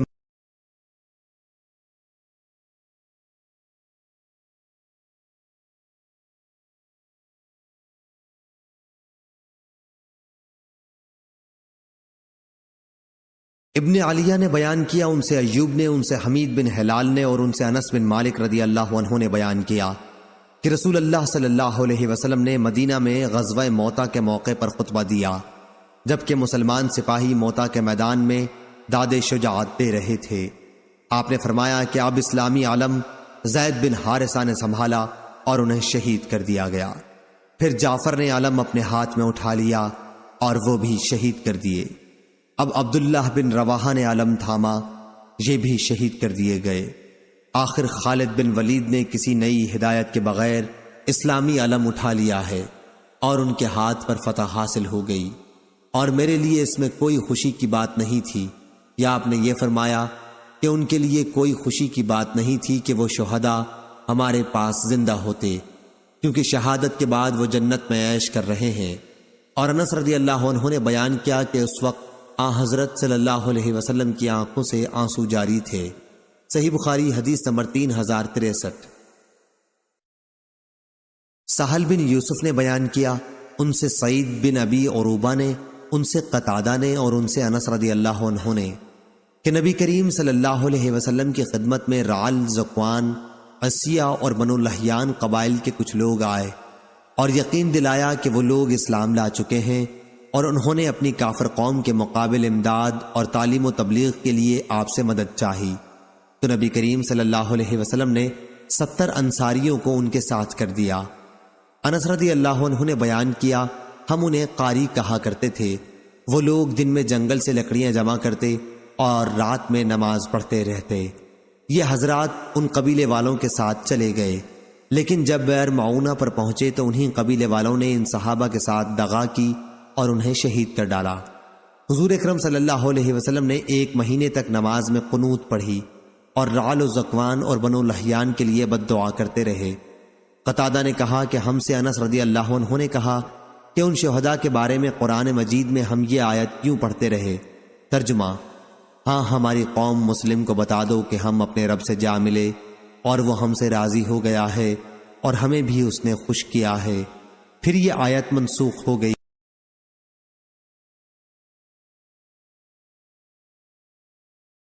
قتادہ نے بیان کیا، کہا کہ ہم سے انس بن مالک رضی اللہ عنہ نے ابو طلحہ رضی اللہ عنہ سے بیان کیا کہ نبی کریم صلی اللہ علیہ وسلم کو جب کسی قوم پر فتح حاصل ہوتی تو میدان جنگ میں 3 رات قیام فرماتے۔ روح بن عبادہ کے ساتھ اس حدیث کو معاذ اور عبد الاعلیٰ نے بھی روایت کیا۔ دونوں نے کہا ہم سے سعید نے بیان کیا، انہوں نے قتادہ سے، انہوں نے انس سے، انہوں نے ابو طلحہ سے، انہوں نے حضرت صلی اللہ علیہ وسلم سے۔ صحیح بخاری حدیث نمبر 3065۔ حمام بن یحییٰ نے بیان کیا، ان سے قتادہ نے اور انہیں انس رضی اللہ عنہ نے خبر دی۔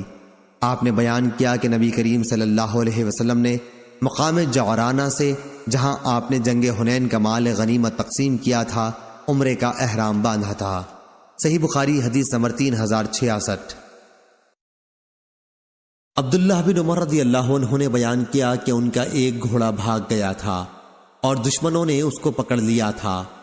پھر مسلمانوں کو غلبہ حاصل ہوا تو ان کا گھوڑا انہیں واپس کر دیا گیا۔ یہ واقعہ رسول اللہ صلی اللہ علیہ وسلم کے عہد مبارک کا ہے۔ اسی طرح ان کے ایک غلام نے بھاگ کر روم میں پناہ حاصل کر لی تھی۔ پھر جب مسلمانوں کو اس ملک پر غلبہ حاصل ہوا تو خالد بن ولید رضی اللہ عنہ نے ان کا غلام انہیں واپس کر دیا۔ یہ واقعہ نبی کریم صلی اللہ علیہ وسلم کے بعد کا ہے۔ صحیح بخاری حدیث نمبر 3067۔ نافع نے خبر دی کہ ابن عمر رضی اللہ عنہ کا ایک غلام بھاگ کر روم کے کافروں میں مل گیا تھا۔ پھر خالد بن ولید رضی اللہ عنہ کی سرکردگی میں اسلامی لشکر نے اس پر فتح پائی اور خالد رضی اللہ عنہ نے وہ غلام ان کو واپس کر دیا۔ اور یہ کہ عبداللہ بن عمر رضی اللہ عنہ کا ایک گھوڑا بھاگ کر روم پہنچ گیا تھا۔ خالد بن ولید رضی اللہ عنہ کو جب روم پر فتح ہوئی تو انہوں نے یہ گھوڑا بھی عبداللہ کو واپس کر دیا تھا۔ صحیح بخاری حدیث نمبر 3068۔ عبداللہ بن عمر رضی اللہ عنہ نے بیان کیا کہ جس دن اسلامی لشکر کی مٹ بھیڑ رومیوں سے ہوئی تو وہ ایک گھوڑے پر سوار تھے۔ سالار فوج حضرت ابو بکر رضی اللہ عنہ کی طرف سے خالد بن ولید تھے۔ پھر گھوڑے کو دشمنوں نے پکڑ لیا، لیکن جب انہیں شکست ہوئی تو حضرت خالد بن ولید رضی اللہ عنہ نے گھوڑا عبداللہ رضی اللہ عنہ کو واپس کر دیا۔ معلوم ہوا کہ کسی مسلمان کا کوئی مال کسی دشمن حربی کافر کے حوالے پڑ جائے تو فتح اسلام کے بعد وہ مال اس کے اصلی مالک مسلمان ہی کو ملے گا، وہ اموال غنیمت میں داخل نہ کیا جائے گا۔ صحیح بخاری حدیث نمبر 3069۔ سعید بن مینا نے خبر دی، کہا کہ میں نے جابر بن عبداللہ رضی اللہ عنہ سے سنا، آپ نے بیان کیا کہ میں نے جنگ خندق میں حضرت صلی اللہ علیہ وسلم کو بھوکا پا کر چپکے سے عرض کیا، یا رسول اللہ، ہم نے ایک چھوٹا سا بکری کا بچہ ذبح کیا ہے اور 1 سا جو کا آٹا پکوایا ہے، اس لیے آپ 2-4 آدمیوں کو ساتھ لے کر تشریف لائیں۔ لیکن حضرت صلی اللہ علیہ وسلم نے بآواز بلند فرمایا، اے خندق کھودنے والو، جابر نے دعوت کا کھانا تیار کر لیا ہے، آؤ چلو، جلدی چلو۔ صحیح بخاری حدیث نمبر 3070۔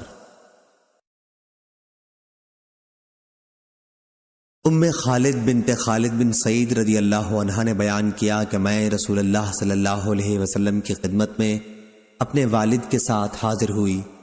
میں اس وقت ایک زرد رنگ کی قمیص پہنے ہوئی تھی۔ حضرت صلی اللہ علیہ وسلم نے اس پر فرمایا، سنا سنا۔ عبداللہ نے کہا کہ یہ لفظ حبشی زبان میں عمدہ کے معنی میں بولا جاتا ہے۔ انہوں نے بیان کیا کہ پھر میں مہر نبوت کے ساتھ جو آپ کی پشت پر تھی کھیلنے لگی تو میرے والد نے مجھے ڈانٹا، لیکن حضرت صلی اللہ علیہ وسلم نے فرمایا کہ اسے مت ڈانٹو۔ پھر آپ نے ام خالد کو درازی عمری کی دعا دی کہ اس قمیص کو خوب پہن اور پرانی کر، پھر پہن اور پرانی کر، اور پھر پہن اور پرانی کر۔ عبداللہ نے کہا کہ چنانچہ یہ قمیص اتنے دنوں تک باقی رہی کہ زبانوں پر اس کا چرچا آ گیا۔ صحیح بخاری حدیث نمبر 3071۔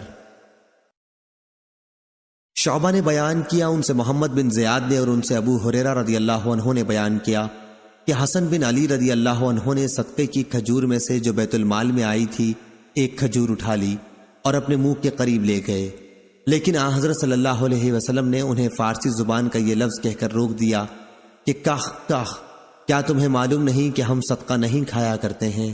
صحیح بخاری حدیث نمبر 3072۔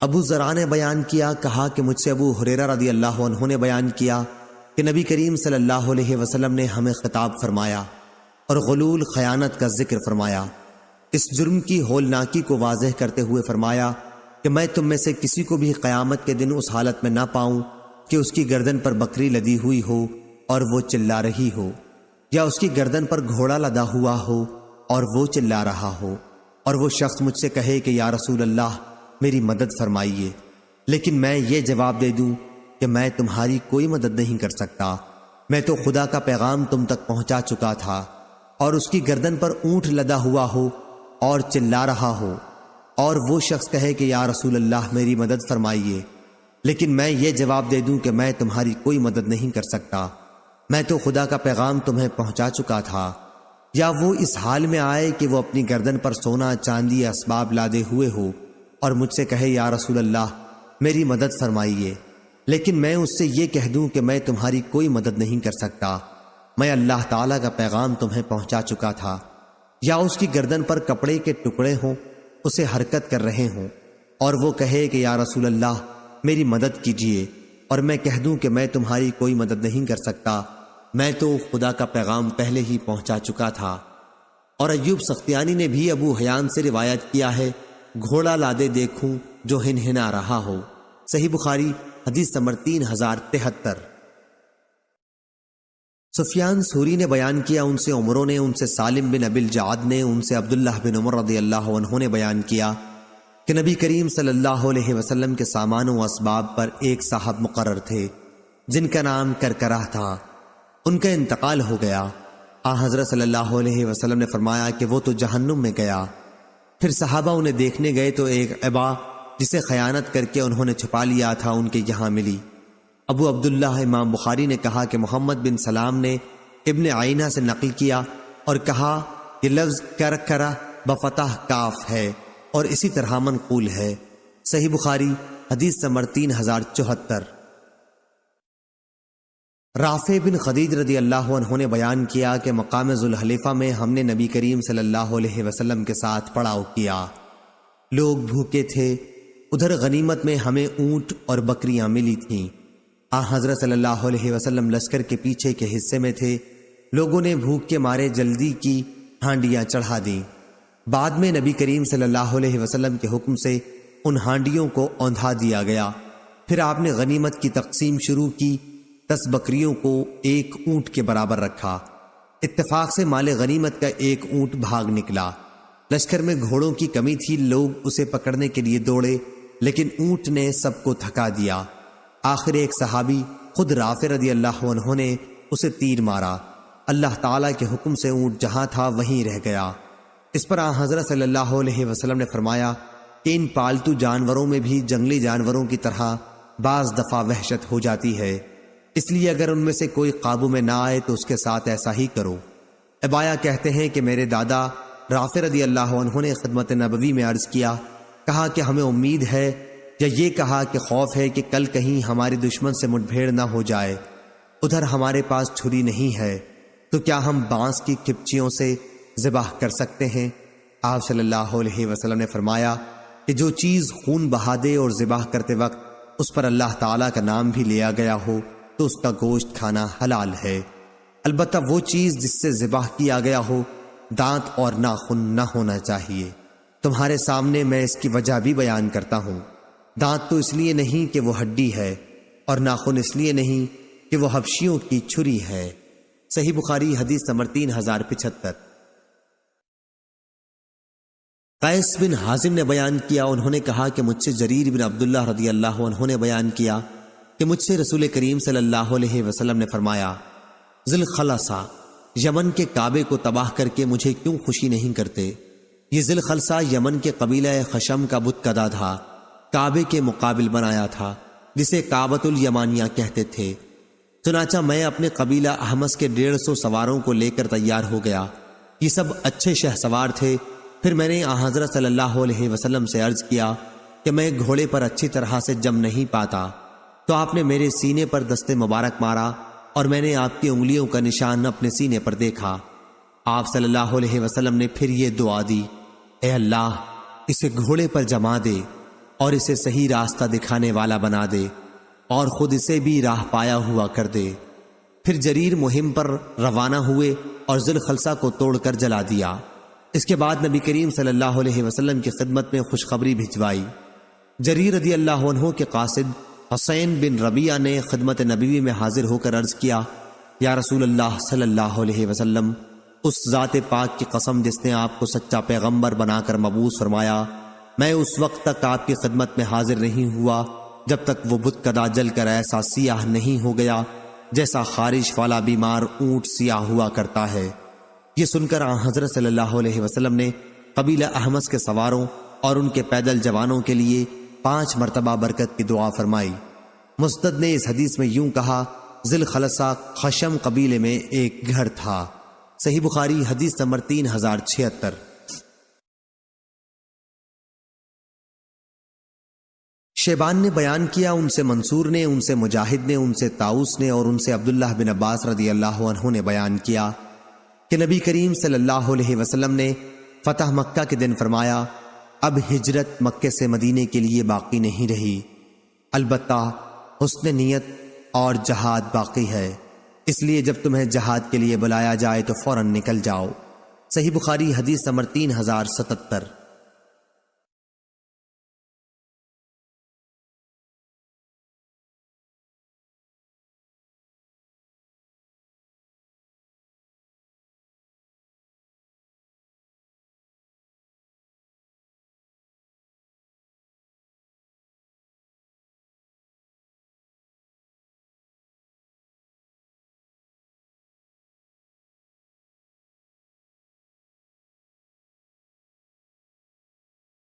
ابن جریج بیان کرتے تھے کہ ہم نے عطا سے سنا تھا، وہ بیان کرتے تھے کہ میں عبید بن عمیر کے ساتھ حضرت عائشہ رضی اللہ عنہا کی خدمت میں حاضر ہوا۔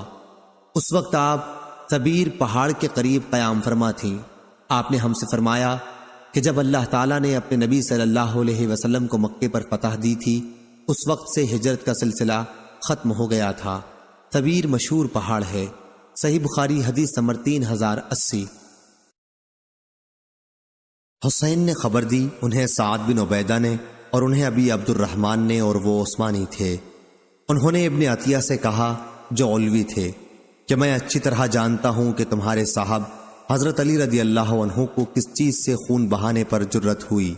میں نے خود ان سے سنا، وہ بیان کرتے تھے کہ مجھے اور زبیر بن عوام کو نبی کریم صلی اللہ علیہ وسلم نے بھیجا اور ہدایت فرمائی کہ روضہ خاخ پر جب تم پہنچو تو تمہیں ایک عورت سارا نامی ملے گی جسے حاطب بن بلتعا رضی اللہ عنہ نے ایک خط دے کر بھیجا ہے، تم وہ خط اس سے لے کر آؤ۔ چنانچہ جب ہم اس باغ تک پہنچے، ہم نے اس عورت سے کہا خط لا۔ اس نے کہا کہ حاطب رضی اللہ عنہ نے مجھے کوئی خط نہیں دیا۔ ہم نے اس سے کہا کہ خط خود بخود نکال کر دے دے، ورنہ تلاشی کے لیے تمہارے کپڑے اتار لیے جائیں گے۔ تب کہیں اس نے خط اپنے نیفے میں سے نکال کر دیا۔ جب ہم نے وہ خط رسول کریم صلی اللہ علیہ وسلم کی خدمت میں پیش کیا تو آپ نے حاطب رضی اللہ عنہ کو بلا بھیجا۔ انہوں نے حاضر ہو کر عرض کیا، حضور میرے بارے میں جلدی نہ فرمائیں، اللہ کی قسم میں نے نہ کفر کیا ہے اور نہ میں اسلام سے ہٹا ہوں، صرف اپنے خاندان کی محبت نے اس پر مجبور کیا تھا۔ آپ صلی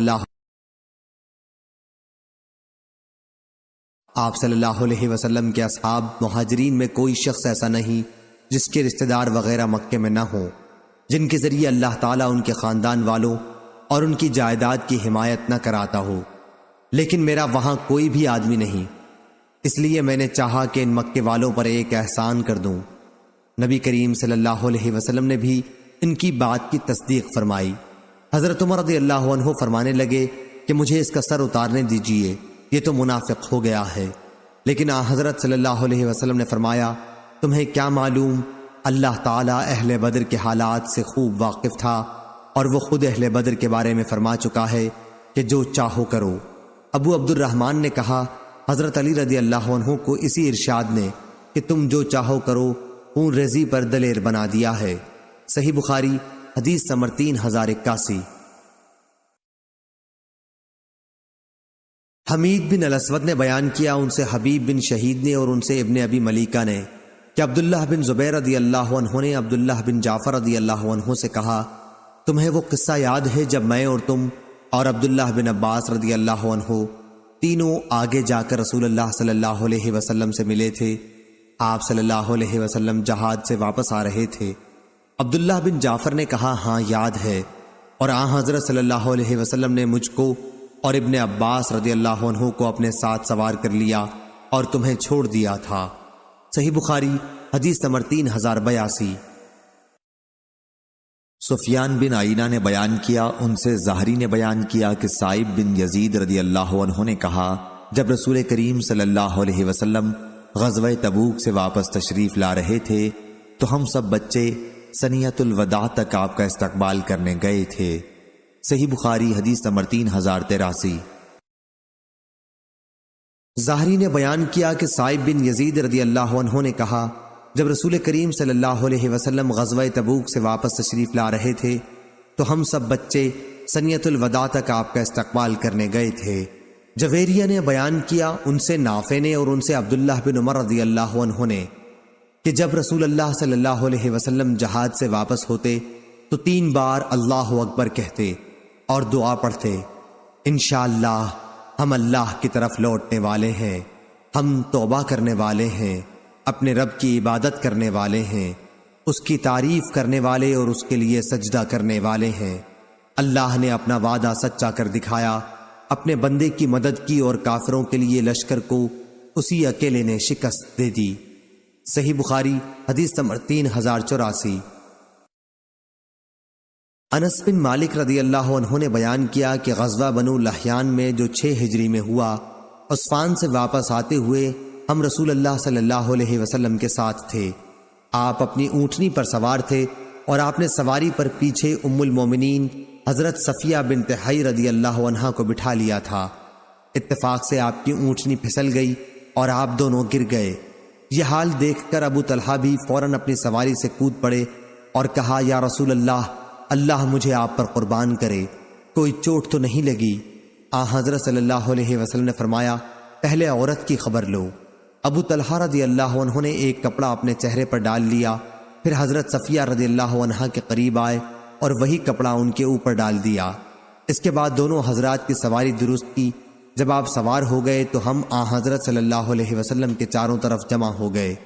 پھر جب مدینہ دکھائی دینے لگا تو حضرت صلی اللہ علیہ وسلم نے یہ دعا پڑھی، ہم اللہ کی طرف واپس ہونے والے ہیں، توبہ کرنے والے، اپنے رب کی عبادت کرنے والے اور اس کی حمد پڑھنے والے ہیں۔ حضرت صلی اللہ علیہ وسلم یہ دعا برابر پڑھتے رہے یہاں تک کہ مدینہ میں داخل ہو گئے۔ صحیح بخاری حدیث نمبر 3085۔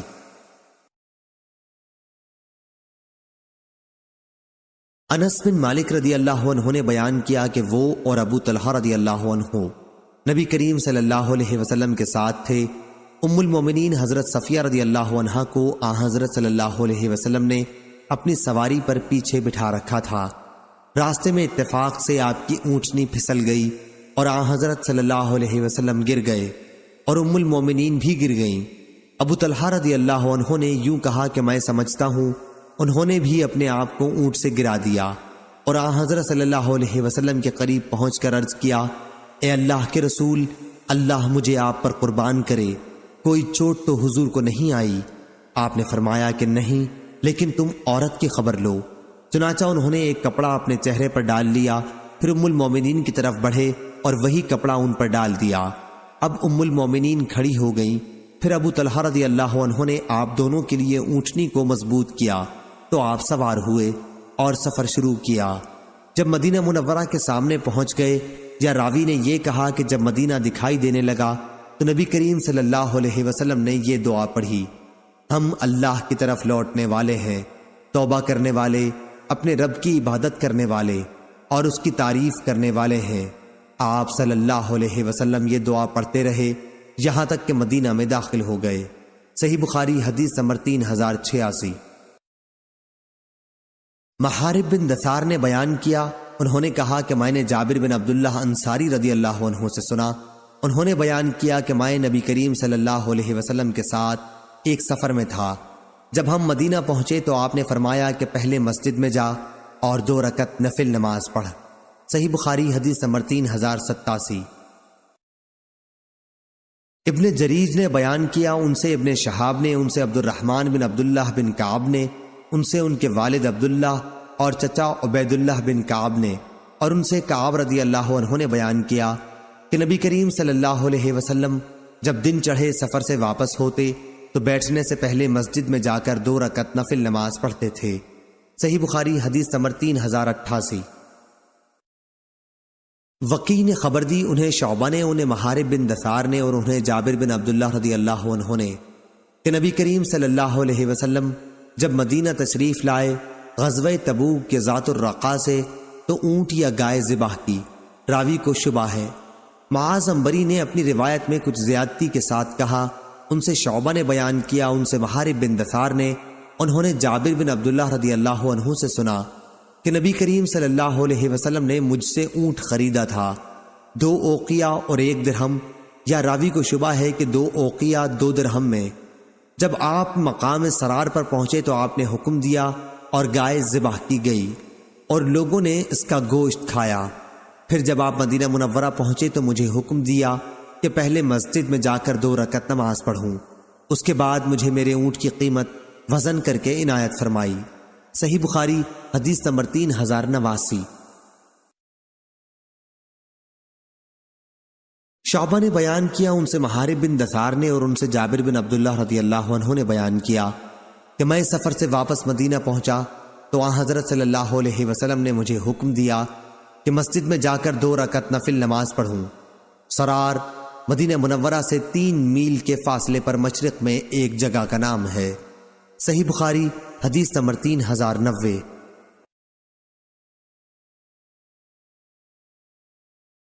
حسین بن علی رضی اللہ عنہ نے خبر دی کہ حضرت علی رضی اللہ عنہ نے بیان کیا، جنگ بدر کے مال غنیمت سے میرے حصے میں ایک جوان اونٹنی آئی تھی اور نبی کریم صلی اللہ علیہ وسلم نے بھی ایک جوان اونٹنی خمس کے مال میں سے دی تھی۔ جب میرا ارادہ ہوا کہ فاطمہ رضی اللہ عنہا بنت رسول اللہ صلی اللہ علیہ وسلم سے شادی کروں تو بنی قنیقہ قبیلہ یہود کے ایک صاحب سے جو سنار تھے، میں نے یہ طے کیا کہ وہ میرے ساتھ چلے اور ہم دونوں ازخر گھاس جنگل سے لائیں۔ میرا ارادہ یہ تھا کہ وہ گھاس سناروں کو بیچ دوں گا اور اس کی قیمت سے اپنے نکاح کا ولیمہ کروں گا۔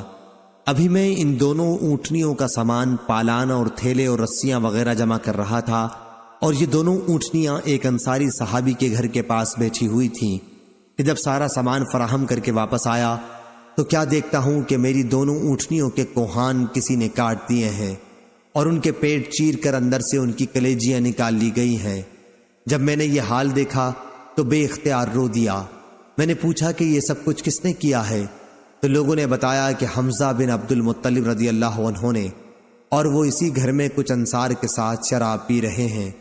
میں وہاں سے واپس آ گیا اور سیدھا نبی کریم صلی اللہ علیہ وسلم کی خدمت میں حاضر ہوا۔ آپ کی خدمت میں اس وقت زید بن حارثہ رضی اللہ عنہ بھی بیٹھے ہوئے تھے۔ حضرت صلی اللہ علیہ وسلم مجھے دیکھتے ہی سمجھ گئے کہ میں کسی بڑے صدمے میں ہوں، اس لیے آپ صلی اللہ علیہ وسلم نے دریافت فرمایا، علی کیا ہوا؟ میں نے عرض کیا، یا رسول اللہ، میں نے آج کے دن جیسا صدمہ کبھی نہیں دیکھا۔ حمزہ رضی اللہ عنہ نے میری دونوں اونٹنیوں پر ظلم کر دیا، دونوں کے کوہان کاٹ ڈالے اور ان کے پیٹ چیر ڈالے۔ ابھی وہ اسی گھر میں کئی یاروں کے ساتھ شراب کی مجلس جمائے ہوئے موجود ہیں۔ نبی کریم صلی اللہ علیہ وسلم نے یہ سن کر اپنی چادر مانگی اور اسے اوڑھ کر پیدل چلنے لگے۔ میں اور زید بن حارثہ رضی اللہ عنہ بھی آپ کے پیچھے پیچھے ہوئے۔ آخر جب وہ گھر آ گیا جس میں حمزہ رضی اللہ عنہ موجود تھے تو آپ نے اندر آنے کی اجازت چاہی اور اندر موجود لوگوں نے آپ کو اجازت دے دی۔ وہ لوگ شراب پی رہے تھے۔ حمزہ رضی اللہ عنہ نے جو کچھ کیا تھا اس پر رسول اللہ صلی اللہ علیہ وسلم نے انہیں ملامت کرنا شروع کی۔ حمزہ رضی اللہ عنہ کی آنکھیں شراب کے نشے میں مخمور اور سرخ ہو رہی تھیں۔ انہوں نے نظر اٹھا کر آپ صلی اللہ علیہ وسلم کو دیکھا، پھر نظر ذرا اور اوپر اٹھائی، پھر وہ آن حضرت صلی اللہ علیہ وسلم کے گھٹنوں پر نظر لے گئے۔ اس کے بعد نگاہ اور اٹھا کے آپ صلی اللہ علیہ وسلم کے ناف کے قریب دیکھنے لگے، پھر چہرے پر جما دی، پھر کہنے لگے کہ تم سب میرے باپ کے غلام ہو۔ یہ حال دیکھ کر آن حضرت صلی اللہ علیہ وسلم نے جب محسوس کیا کہ حمزہ بالکل نشے میں ہیں تو آپ وہیں سے الٹے پاؤں واپس آ گئے اور ہم بھی آپ کے ساتھ نکل آئے۔ صحیح بخاری حدیث نمبر 3091۔ شہاب نے بیان کیا انہیں عروہ بن زبیر رضی اللہ عنہ نے خبر دی اور انہیں ام المومنین عائشہ رضی اللہ عنہا نے کہ رسول کریم صلی اللہ علیہ وسلم کی صاحبزادی فاطمہ رضی اللہ عنہا نے حضرت صلی اللہ علیہ وسلم کی وفات کے بعد حضرت ابو بکر صدیق رضی اللہ عنہ سے مطالبہ کیا تھا کہ حضرت صلی اللہ علیہ وسلم کے اس ترکے سے انہیں ان کی میراث کا حصہ دلایا جائے جو اللہ تعالیٰ نے حضرت صلی اللہ علیہ وسلم کوفے کی صورت میں دیا تھا، جیسے فدق وغیرہ۔ صحیح بخاری حدیث نمبر 3092۔ ابو بکر صدیق رضی اللہ عنہ نے حضرت فاطمہ رضی اللہ عنہا سے کہا کہ حضرت صلی اللہ علیہ وسلم نے اپنی حیات میں فرمایا تھا کہ ہمارا گروہ انبیاء علیہم السلام کا ورثہ تقسیم نہیں ہوتا، ہمارا ترکہ صدقہ ہے۔ فاطمہ رضی اللہ عنہا یہ سن کر غصہ ہو گئیں اور حضرت ابو بکر رضی اللہ عنہ سے ترک ملاقات کی اور وفات تک ان سے نہ ملی۔ وہ رسول اللہ صلی اللہ علیہ وسلم کے بعد 6 مہینے زندہ رہی تھیں۔ حضرت عائشہ صدیقہ رضی اللہ عنہا نے کہا کہ فاطمہ رضی اللہ عنہا نے حضرت صلی اللہ علیہ وسلم کے خیبر اور فدق اور مدینے کے صدقے کی وراثت کا مطالبہ حضرت ابو بکر رضی اللہ عنہ سے کیا تھا۔ حضرت ابو بکر رضی اللہ عنہ کو اس سے انکار تھا۔ انہوں نے کہا کہ میں کسی بھی ایسے عمل کو نہیں چھوڑ سکتا جسے رسول اللہ صلی اللہ علیہ وسلم اپنی زندگی میں کرتے رہے ہوں گے۔ عائشہ رضی اللہ عنہا نے کہا کہ حضرت صلی اللہ علیہ وسلم کا مدینے کا جو صدقہ تھا وہ حضرت عمر رضی اللہ عنہ نے حضرت علی اور حضرت عباس رضی اللہ عنہ کو اپنے عہد خلافت میں دے دیا۔ البتہ خیبر اور فدق کی جائیداد کو عمر رضی اللہ عنہ نے روک رکھا اور فرمایا کہ یہ دونوں رسول اللہ صلی اللہ علیہ وسلم کا صدقہ ہیں اور ان حقوق کے لیے جو وقتی طور پر پیش آتے یا وقتی حادثات کے لیے رکھی تھیں۔ یہ جائیداد اس شخص کے اختیار میں رہیں گی جو خلیفہ وقت ہو۔ ظاہری نے کہا چنانچہ ان دونوں جائیدادوں کا انتظام آج تک بذریعہ حکومت اس طرح ہوتا چلا آتا ہے۔ صحیح بخاری حدیث نمبر 3093۔ ظاہری نے بیان کیا کہ محمد بن جبیر نے مجھ سے اسی آنے والی حدیث کا ذکر کیا تھا، اس لیے میں نے مالک بن اوس کی خدمت میں خود حاضر ہو کر ان سے حدیث کے متعلق بطور تصدیق پوچھا۔ انہوں نے کہا کہ دن چڑھ آیا تھا اور میں اپنے گھر والوں کے ساتھ بیٹھا ہوا تھا، اتنے میں حضرت عمر رضی اللہ عنہ کا ایک بلانے والا میرے پاس آیا اور کہا کہ امیر المومنین آپ کو بلا رہے ہیں۔ میں اس قاصد کے ساتھ ہی چلا گیا اور حضرت عمر رضی اللہ عنہ کی خدمت میں حاضر ہوا۔ آپ ایک تخت پر بوریا بچھائے، بورے پر کوئی بچھونا نہ تھا، صرف ایک چمڑے کی تکیے پر ٹیکا دیے ہوئے بیٹھے تھے۔ میں سلام کر کے بیٹھ گیا، پھر انہوں نے فرمایا مالک تمہاری قوم کے کچھ لوگ میرے پاس آئے تھے، میں نے ان کے لیے کچھ حقیر سی امداد کا فیصلہ کر لیا ہے، تم اسے اپنی نگرانی میں ان میں تقسیم کرا دو۔ میں نے عرض کیا یا امیر المومنین اگر آپ اس کام پر کسی اور کو مقرر فرما دیتے تو بہتر ہوتا، لیکن عمر رضی اللہ عنہ نے یہی اصرار کیا کہ نہیں، اپنی ہی تحویل میں بانٹ دو۔ ابھی میں وہیں حاضر تھا کہ امیر المومنین کے دربان یرفع آئے اور کہا کہ عثمان بن عفان، عبد الرحمن بن عوف، زبیر بن عوام اور سعد بن ابی وقاص رضی اللہ عنہم اندر آنے کی اجازت چاہتے ہیں۔ حضرت عمر رضی اللہ عنہ نے فرمایا کہ ہاں انہیں اندر بلا لو۔ آپ کی اجازت پر یہ حضرات داخل ہوئے اور سلام کر کے بیٹھ گئے۔ یرفع بھی تھوڑی دیر بیٹھے رہے اور پھر اندر آ کر عرض کیا علی اور عباس رضی اللہ عنہ کو بھی اندر آنے کی اجازت ہے؟ آپ نے فرمایا کہ ہاں انہیں بھی اندر بلا لو۔ آپ کی اجازت پر یہ حضرات بھی اندر تشریف لے آئے اور سلام کر کے بیٹھ گئے۔ عباس رضی اللہ عنہ نے کہا یا امیر المومنین میرا اور ان کا فیصلہ کر دیجئے۔ ان حضرات کا جھگڑا اس جائیداد کے بارے میں تھا جو اللہ تعالیٰ نے اپنے رسول اللہ صلی اللہ علیہ وسلم کو بنی نذیر کے اموال میں سے خمس کے طور پر عنایت فرمائی تھی۔ اس پر حضرت عثمان اور ان کے ساتھ جو دیگر صحابہ تھے کہنے لگے، ہاں امیر المومنین، ان حضرات میں فیصلہ فرما دیجئے اور ہر ایک کو دوسرے کی طرف سے بے فکر کر دیجئے۔ حضرت عمر رضی اللہ عنہ نے کہا، اچھا تو پھر ذرا ٹھہریے اور دم لے لیجئے، میں آپ لوگوں سے اس اللہ کی قسم دے کر پوچھتا ہوں جس کے حکم سے آسمان اور زمین قائم ہے، کیا آپ لوگوں کو معلوم ہے کہ رسول اللہ صلی اللہ علیہ وسلم نے فرمایا تھا کہ ہم پیغمبروں کا کوئی وارث نہیں ہوتا، جو کچھ ہم انبیاء چھوڑ کر جاتے ہیں وہ صدقہ ہوتا ہے، جس سے آن حضرت صلی اللہ علیہ وسلم کی مراد خود اپنی ذات گرامی بھی تھی۔ ان حضرات نے تصدیق کی کہ جی ہاں، بے شک آن حضرت صلی اللہ علیہ وسلم نے یہ فرمایا تھا۔ اب حضرت عمر رضی اللہ عنہ علی اور عباس رضی اللہ عنہ کی طرف مخاطب ہوئے، ان سے پوچھا، میں آپ حضرات کو اللہ کی قسم دیتا ہوں، کیا آپ حضرات کو بھی معلوم ہے کہ آن حضرت صلی اللہ علیہ وسلم نے ایسا فرمایا ہے یا نہیں؟ انہوں نے بھی اس کی تصدیق کی کہ آن حضرت صلی اللہ علیہ وسلم نے بے شک ایسا فرمایا ہے۔ حضرت عمر رضی اللہ عنہ نے کہا کہ اب میں آپ لوگوں سے اس معاملے کی شرح بیان کرتا ہوں۔ بات یہ ہے کہ اللہ تعالیٰ نے اپنے رسول صلی اللہ علیہ وسلم کے لیے اس غنیمت کا ایک مخصوص حصہ مقرر کر دیا تھا جسے آن حضرت صلی اللہ علیہ وسلم نے بھی کسی دوسرے کو نہیں دیا تھا۔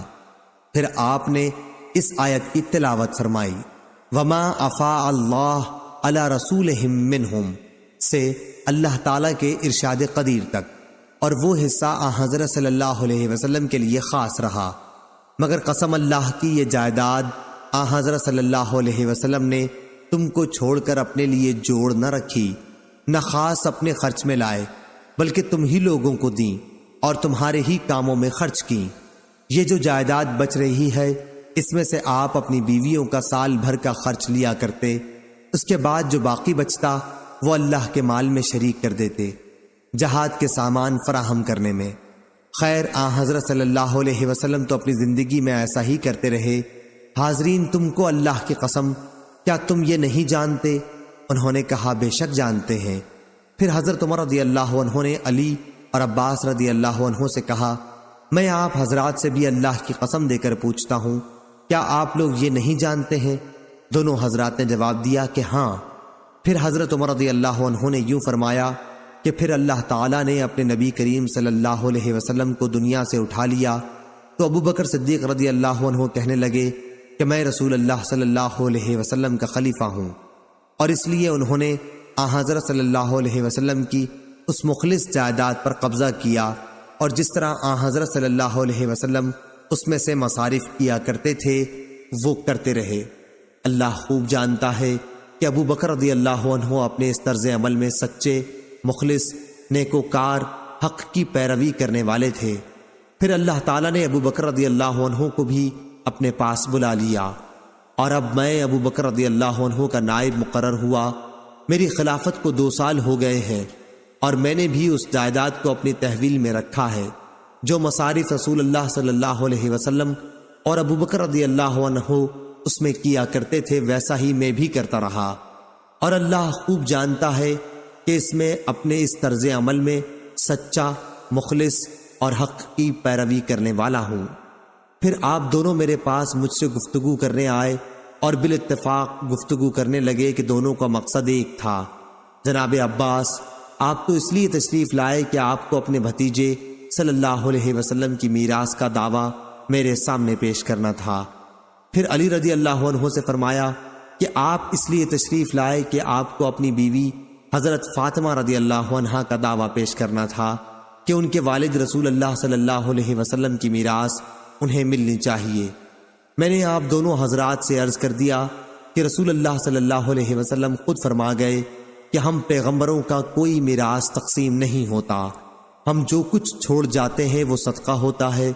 پھر مجھ کو یہ مناسب معلوم ہوا کہ میں ان جائیدادوں کو تمہارے قبضے میں دے دوں، تو میں نے تم سے کہا، دیکھو، اگر تم چاہو تو میں یہ جائیدادیں تمہارے سپرد کر دیتا ہوں، لیکن اس عہد اور اس اقرار پر کہ تم اس کی آمدنی سے وہ سب کام کرتے رہو گے جو آن حضرت صلی اللہ علیہ وسلم اور ابو بکر صدیق رضی اللہ عنہ اپنی خلافت میں کرتے رہے۔ اور جو کام میں اپنی حکومت کے شروع سے کرتا رہا۔ تم نے اس شرط کو قبول کر کے درخواست کی کہ جائیدادیں ہم کو دے دو، میں نے اسی شرط پر دے دی۔ حاضرین کہو میں نے یہ جائیدادیں اس شرط پر ان کے حوالے کی ہیں یا نہیں؟ انہوں نے کہا بے شک اسی شرط پر آپ نے دی ہیں۔ پھر حضرت عمر رضی اللہ عنہ نے علی رضی اللہ عنہ اور عباس رضی اللہ عنہ سے فرمایا میں تم کو اللہ کی قسم دیتا ہوں میں نے اسی شرط پر یہ جائیدادیں آپ حضرات کے حوالے کی ہیں یا نہیں؟ انہوں نے کہا بے شک۔ حضرت عمر رضی اللہ عنہ نے کہا پھر مجھ سے کس بات کا فیصلہ چاہتے ہو؟ کیا جائیداد کو تقسیم کرانا چاہتے ہو؟ قسم اللہ کی جس کے حکم سے زمین اور آسمان قائم ہے، میں تو اس کے سوا اور کوئی فیصلہ کرنے والا نہیں۔ ہاں یہ اور بات ہے کہ اگر تم سے اس کا انتظار نہیں ہو سکتا تو پھر جائیداد میرے سپرد کر دو، میں اس کا بھی کام دیکھ لوں گا۔ صحیح بخاری حدیث نمبر 3094۔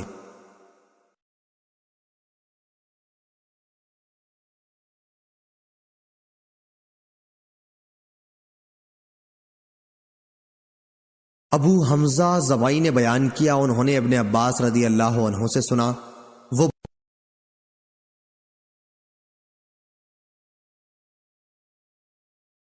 ابو حمزہ زبائی نے بیان کیا انہوں نے ابن عباس رضی اللہ عنہ سے سنا وہ بیان کرتے تھے کہ قبیلہ عبد القیس کا وفد دربار رسالت میں حاضر ہوا اور عرض کی یا رسول اللہ ہمارا تعلق قبیلہ ربیعہ سے ہے اور قبیلہ مضر کے کفار ہمارے اور آپ کے بیچ میں بستے ہیں، اس لیے ان کے خطرے کی وجہ سے ہم لوگ آپ کی خدمت میں صرف ادب والے مہینوں میں حاضر ہو سکتے ہیں۔ آپ ہمیں کوئی ایسا واضح حکم فرما دیں جس پر ہم خود بھی مضبوطی سے قائم رہیں اور جو لوگ ہمارے ساتھ نہیں آ سکے ہیں انہیں بھی بتا دیں۔ حضرت صلی اللہ علیہ وسلم نے فرمایا میں تمہیں 4 چیزوں کا حکم دیتا ہوں اور 4 چیزوں سے روکتا ہوں۔ میں تمہیں حکم دیتا ہوں اللہ پر ایمان لانے کا کہ اللہ کے سوا اور کوئی معبود نہیں، نماز قائم کرنے کا، زکوٰۃ دینے کا، رمضان کے روزے رکھنے کا، اور اس بات کا کہ جو کچھ بھی تمہیں غنیمت کا مال ملے اس میں 5واں حصہ خمس اللہ کے لیے نکال دو، اور تمہیں میں دبا، نقیر، ہنتم اور مصفت کے استعمال سے روکتا ہوں۔ صحیح بخاری حدیث نمبر 3095۔ ابو زناد نے بیان کیا انہیں اعرج نے اور انہیں حضرت ابو ہریرہ رضی اللہ عنہ نے کہ رسول اللہ صلی اللہ علیہ وسلم نے فرمایا میرے وارث میرے بعد 1 دینار بھی نہ بانٹیں، میرا ترکہ تقسیم نہ کریں، میں جو چھوڑ جاؤں اس میں سے میرے عاملوں کی تنخواہ اور میری بیویوں کا خرچ نکال کر باقی سب صدقہ ہے۔ صحیح بخاری حدیث نمبر 3096۔ عبداللہ بن ابی شیبہ نے بیان کیا کہا ہم سے ابو اسامہ نے کہا ہم سے ہشام بن عروہ نے ان سے ان کے والد نے بیان کیا ان سے عائشہ نے بیان کیا کہ جب رسول کریم صلی اللہ علیہ وسلم کی وفات ہوئی تو میرے گھر میں آدھے وسق جو کے سوا جو ایک طاق میں رکھے ہوئے تھے اور کوئی چیز ایسی نہیں تھی جو کسی جگر والے جاندار کی خوراک بن سکتی، میں اسی میں سے کھاتی رہی اور بہت دن گزر گئے، پھر میں نے اس میں سے ناپ کر نکالنا شروع کیا تو وہ جلدی ختم ہو گئے۔ صحیح بخاری حدیث نمبر 3097۔ ابو اسحاق نے بیان کیا کہا کہ میں نے عمرو بن حارث سے سنا وہ کہتے تھے کہ نبی کریم صلی اللہ علیہ وسلم نے اپنی وفات کے بعد اپنے ہتھیار، 1 سفید خچر اور 1 زمین جسے آپ خود صدقہ کر گئے تھے کے سوا اور کوئی ترکہ نہیں چھوڑا تھا۔ صحیح بخاری حدیث نمبر 3098۔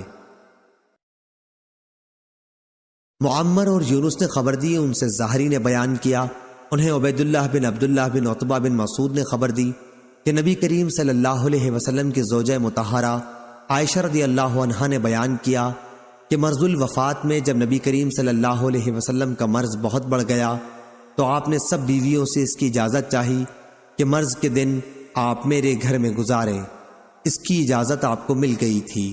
صحیح بخاری حدیث نمبر 3099۔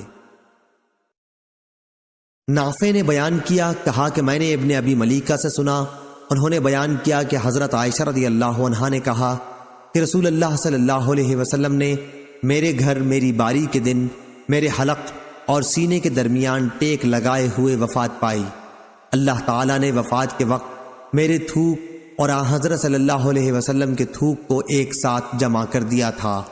بیان کیا وہ اس طرح کہ عبد الرحمن حضرت عائشہ رضی اللہ عنہا کے بھائی مسواک لیے ہوئے اندر آئے، آپ صلی اللہ علیہ وسلم اسے چبا نہ سکے، اس لیے میں نے اسے اپنے ہاتھ میں لے لیا اور میں نے اسے چبانے کے بعد وہ مسواک آپ کے دانتوں پر ملی۔ صحیح بخاری حدیث نمبر 3100۔